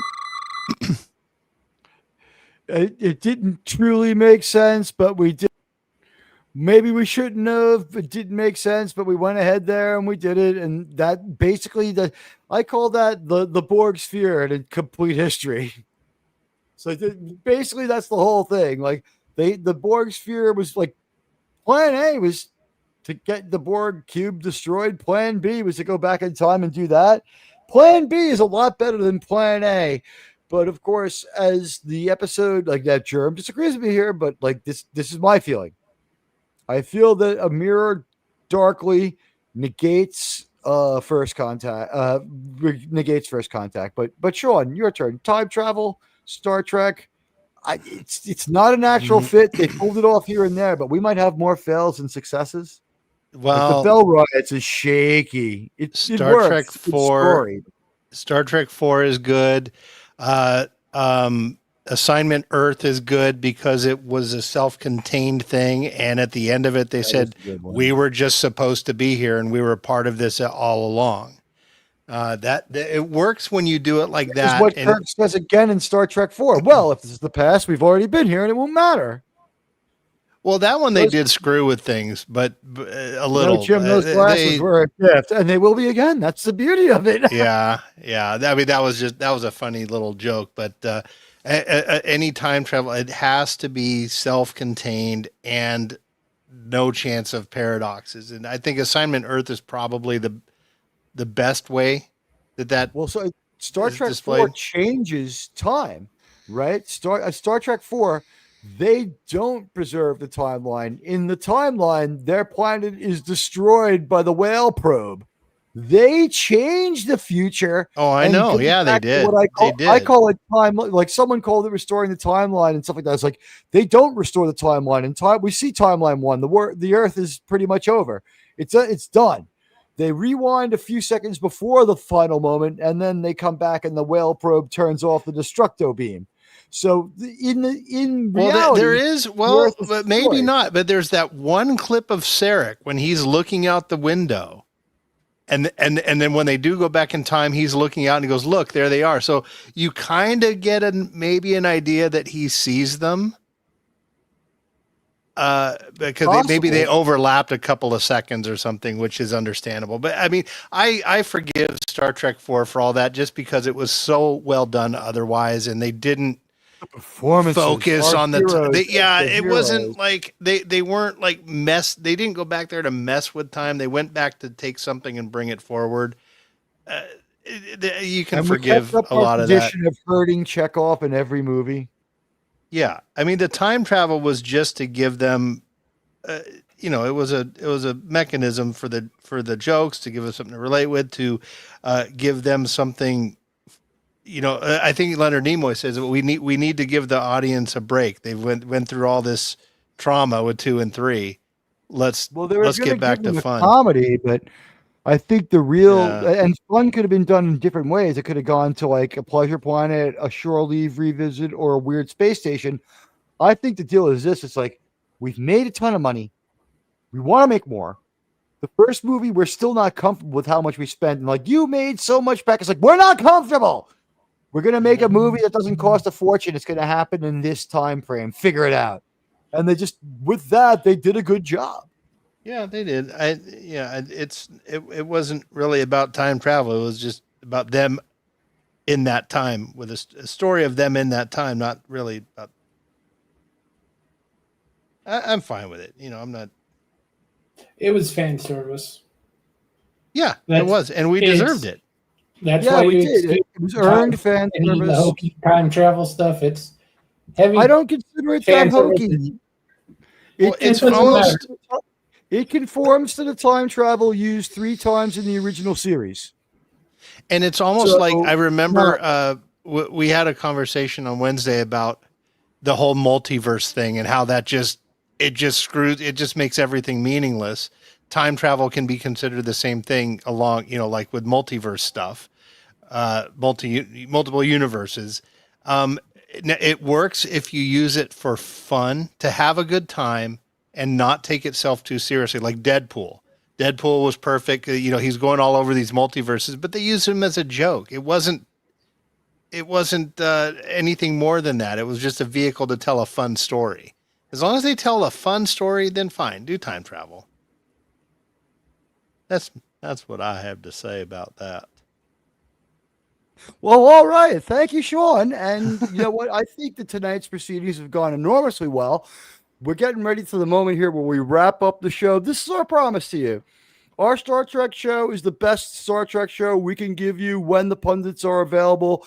We're all a little poorer that JT wasn't here to rant and get angry and make note of the fact that there is a paper towel dispenser and a brawn faucet in the sick bay, because we see it as Daniels is dying. He would have been like, and the paper towels. So we on behalf of JT, damn those paper towels in the sick bag. Yeah. Well, they missed a line. Daniels could have said like, "Hey, that's still in the museum." That same role that exact role is still in the museum. This is Jonathan Archer's toilet paper. I want to thank everyone who came by. James Caserta, I see Trucker Martin, I see Sean in the chat. Sean, before I go thank a few more people, you tell us what you're going to do this week, and I'll thank a few more people, and then Jerome will go. We're going to integrate this way, weave it through. I like to weave. I get to make pizzas tomorrow. Ooh, yeah. Worker reward. I'm gonna have pizza tomorrow. Yeah, I'm no longer driving because I no longer have a car. Yeah, that was fun. Those Romulans. Yeah, and other than that, I don't know. I'm gonna get back to the modeling at some point soon, but we'll see. So. Well, yeah, Sean, you got to go on a low carb diet and jog a lot to get back down to a size 0 if you're going to go back to the modeling. And of course, the runway walk is extremely. You mean building the models? Building the models, yeah. I had the proud odor of one of the last ones to come off the assembly line. I love my NX-01. Also, we got out there aerial ballet. Thank you for coming by. I do. I have to finish JT's Enterprise too, because I'm like 95% done with his. I got to fill in a couple light gaps, but that's it. It's almost done. It's sitting on the shelf in there. It's all wired up and everything. I imagine you as like being like Hank Hill in the show, where it's just like he accidentally concentrates way too many fumes in the garage and ends up like tripping out and hallucinating, and that's like his real reason for crafting stuff. He just keeps accidentally forgetting to open up all the windows. Like, well, I'd better open up this gasoline, this kerosene, these mineral spirits, and hoof these rags before I varnish the clock. And all of a sudden, he's having this hallucination right out of Beavis and Butthead. Crimlon was here. Jerm, what are you up to? Monday we'll have Creature from the Black Lagoon for the Monday Monster movie. We'll have the Wednesday roundtable, and then we'll be back to have the pre-show watch party for home on Saturday. Guys, in the world of Star Trek, you showed us a great vote of confidence. You stuck with us till the end of the show. I want to thank all of you. You're awesome. We put a lot of work into this, and I got to tell you, I already am excited for next week's show where we have a different and better episode that we don't have as much contempt for to relate. I think I thank Trucker Martin, the dead man. Daniel, thank you for being here. I want to also thank, as I scroll, I said Radioactive Actual. Radioactive was here. It was good to see him. Kurtzman is out, says the dead man, like a few hours ago. But you know what? Like, screaming from the walls, he's gone. Guys, Starfleet Academy, we don't have to review it. And we're not going to review it. But I'll say the word on my channel once. Fuck Pedo Trek. I'm not watching their show about children. They're not taking away my fucking channel just because they've made a show that's too fucked up to be reviewed. Congratulations, Kurtzman. It's so disgusting, even I won't touch it. And I made my props on terrible television. And I mean terrible. Mark Harkness was here. And I'm getting further back up to the top of the stream, crossing streams. A lot of you were awesome. The Q Continuum showed up to take care of the show and underwrite a lot of it. Cal-L64, thank you for being here, sir. If you're coming through later, please leave me a Trek comment or a like. I would hope the stream got the 30 likes. That's my greatest desire. And, we'll find out in a minute, like when I hit refresh. So close, 20. I'll take it. I don't mind. I love you guys anyway. It's pretty cool. Gavin was here. We had Gavin Blackburn. It's like 10:30 tomorrow morning in England. He had to eventually go to sleep. The Trek reviewer, Reverend Burnfried Axe Wielder was here. And, of course, RRTNZ. Let's finish up our poll. It says here, Admiral Teague's poll was, what era should the Star Trek reboot movie be in? Post-Voyager, Nemesis is the lead answer at 43%. Post-Picard's death, all good things, 29%. Pre-TNG Enterprise B jumped up to 29%. TOS or Enterprise era, no interest whatsoever. It'll be interesting to see what happens as more information comes out, but I would just like to say that exactly 4 years ago, I'm sorry, when I started, let me put it this way. When I started this channel, I said I would save Star Trek. I can't say that we fully saved it, but the biggest destroyer of Star Trek only has a couple of rounds left in the chamber, and then he's going to put it to his career, and we're not going to have to hear from him again. If you think that Kurtzman's going to be around bringing you down, don't worry about it. He's finished, guys. He crossed the picket line to get his first batch of shows, so he's a scab. He has no friends in Hollywood. He lost the lawsuit that went to arbitration and was finished that way. So he didn't really lose a lawsuit. Sorry, I have to correct myself because he's so litigious and God knows he needs money now.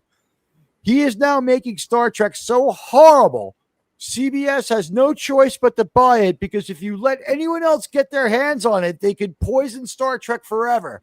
They may be contractually obligated to show it once. They may have some poor bastard have to produce this on Steelbook, but people are not going to remember this. In 5 years, people will have no idea who Michael Burnham is. They'll remember Tilly forever, but in 5 years, they will not remember who Michael Burnham is. She is not what Star Trek is. Star Trek is about Kirk, Spock, and McCoy, or friendship, loyalty and sacrifice on the final frontier in a good 1 hour episodic story that mostly makes sense, or in a movie that's just about 2 hours and again is enjoyable and about friendship, loyalty, and sacrifice at the final frontier where action and adventure meet. And Radioactive says Kurtzman has no friends in Star Trek fandom either. Yeah, could you imagine if you tried to make money like on the autograph scene? Would you pay $20 to be like, you know what, like lol Callum at the convention? It's like, I paid my $20. I wanted you to write on this one from the most failed and horrible creator ever to disgrace Star Trek. And he has to sit there and write. It's like, that's right, you wig wearing piece of shit. Write it. Write it. I would pay 20. Anyone else? I wouldn't pay $20 to punch him in the gut.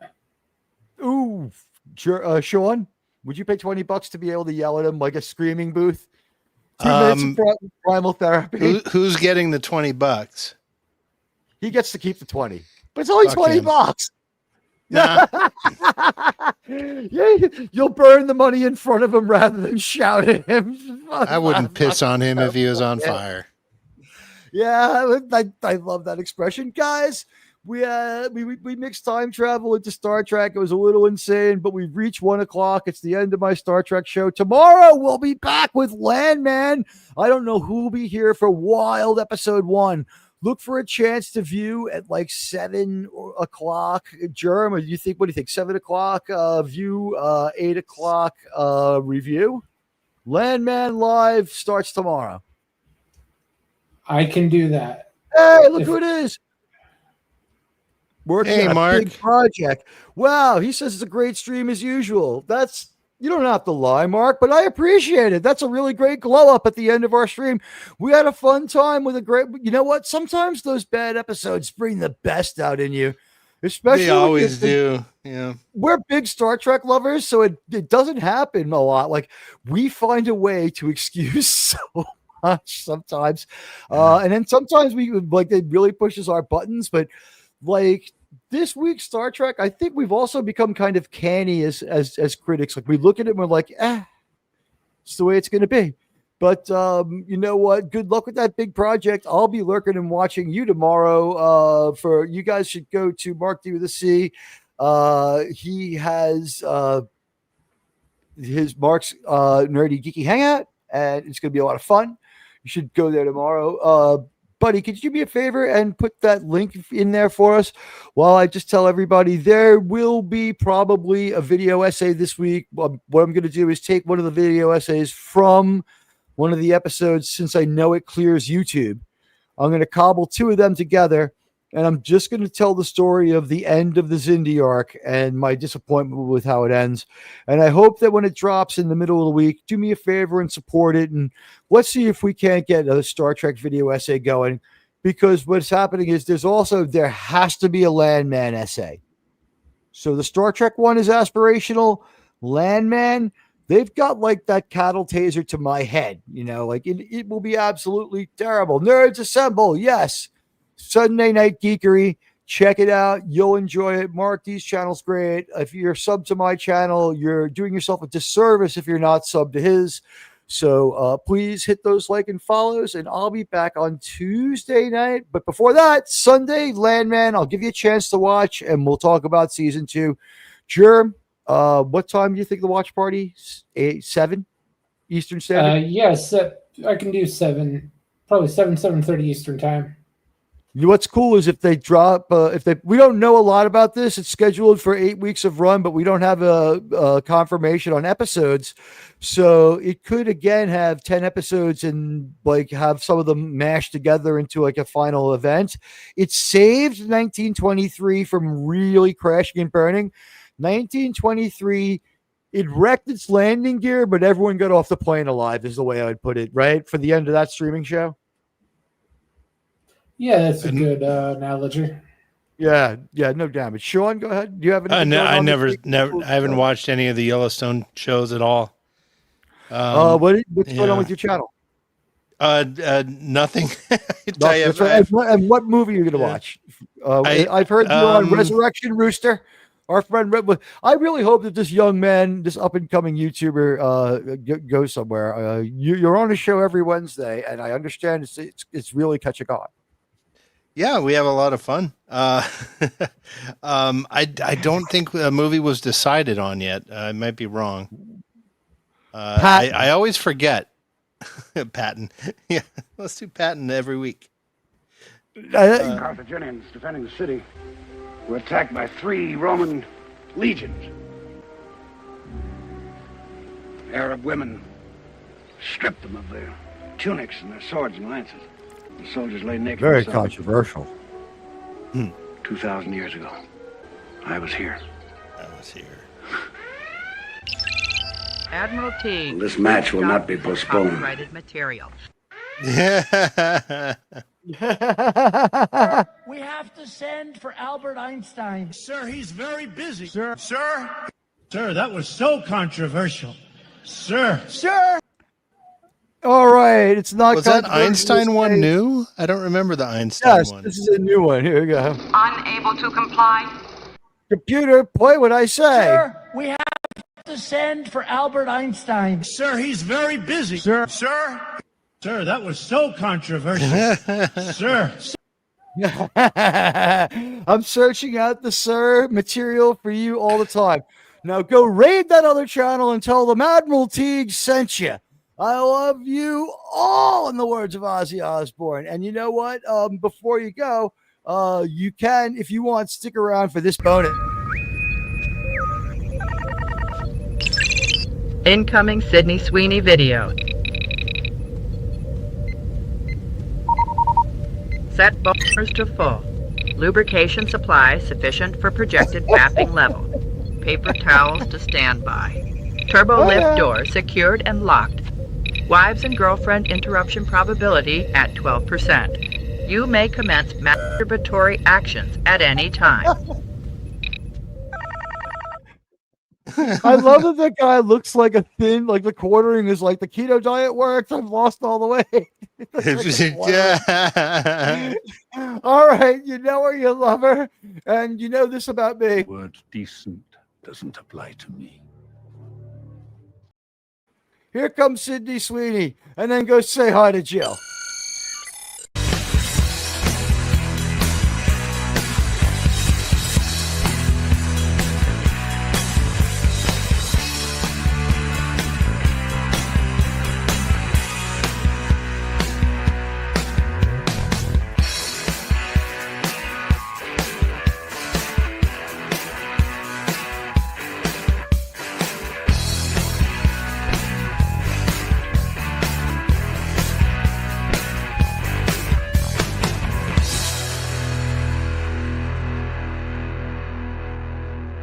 Can I finish, please? Can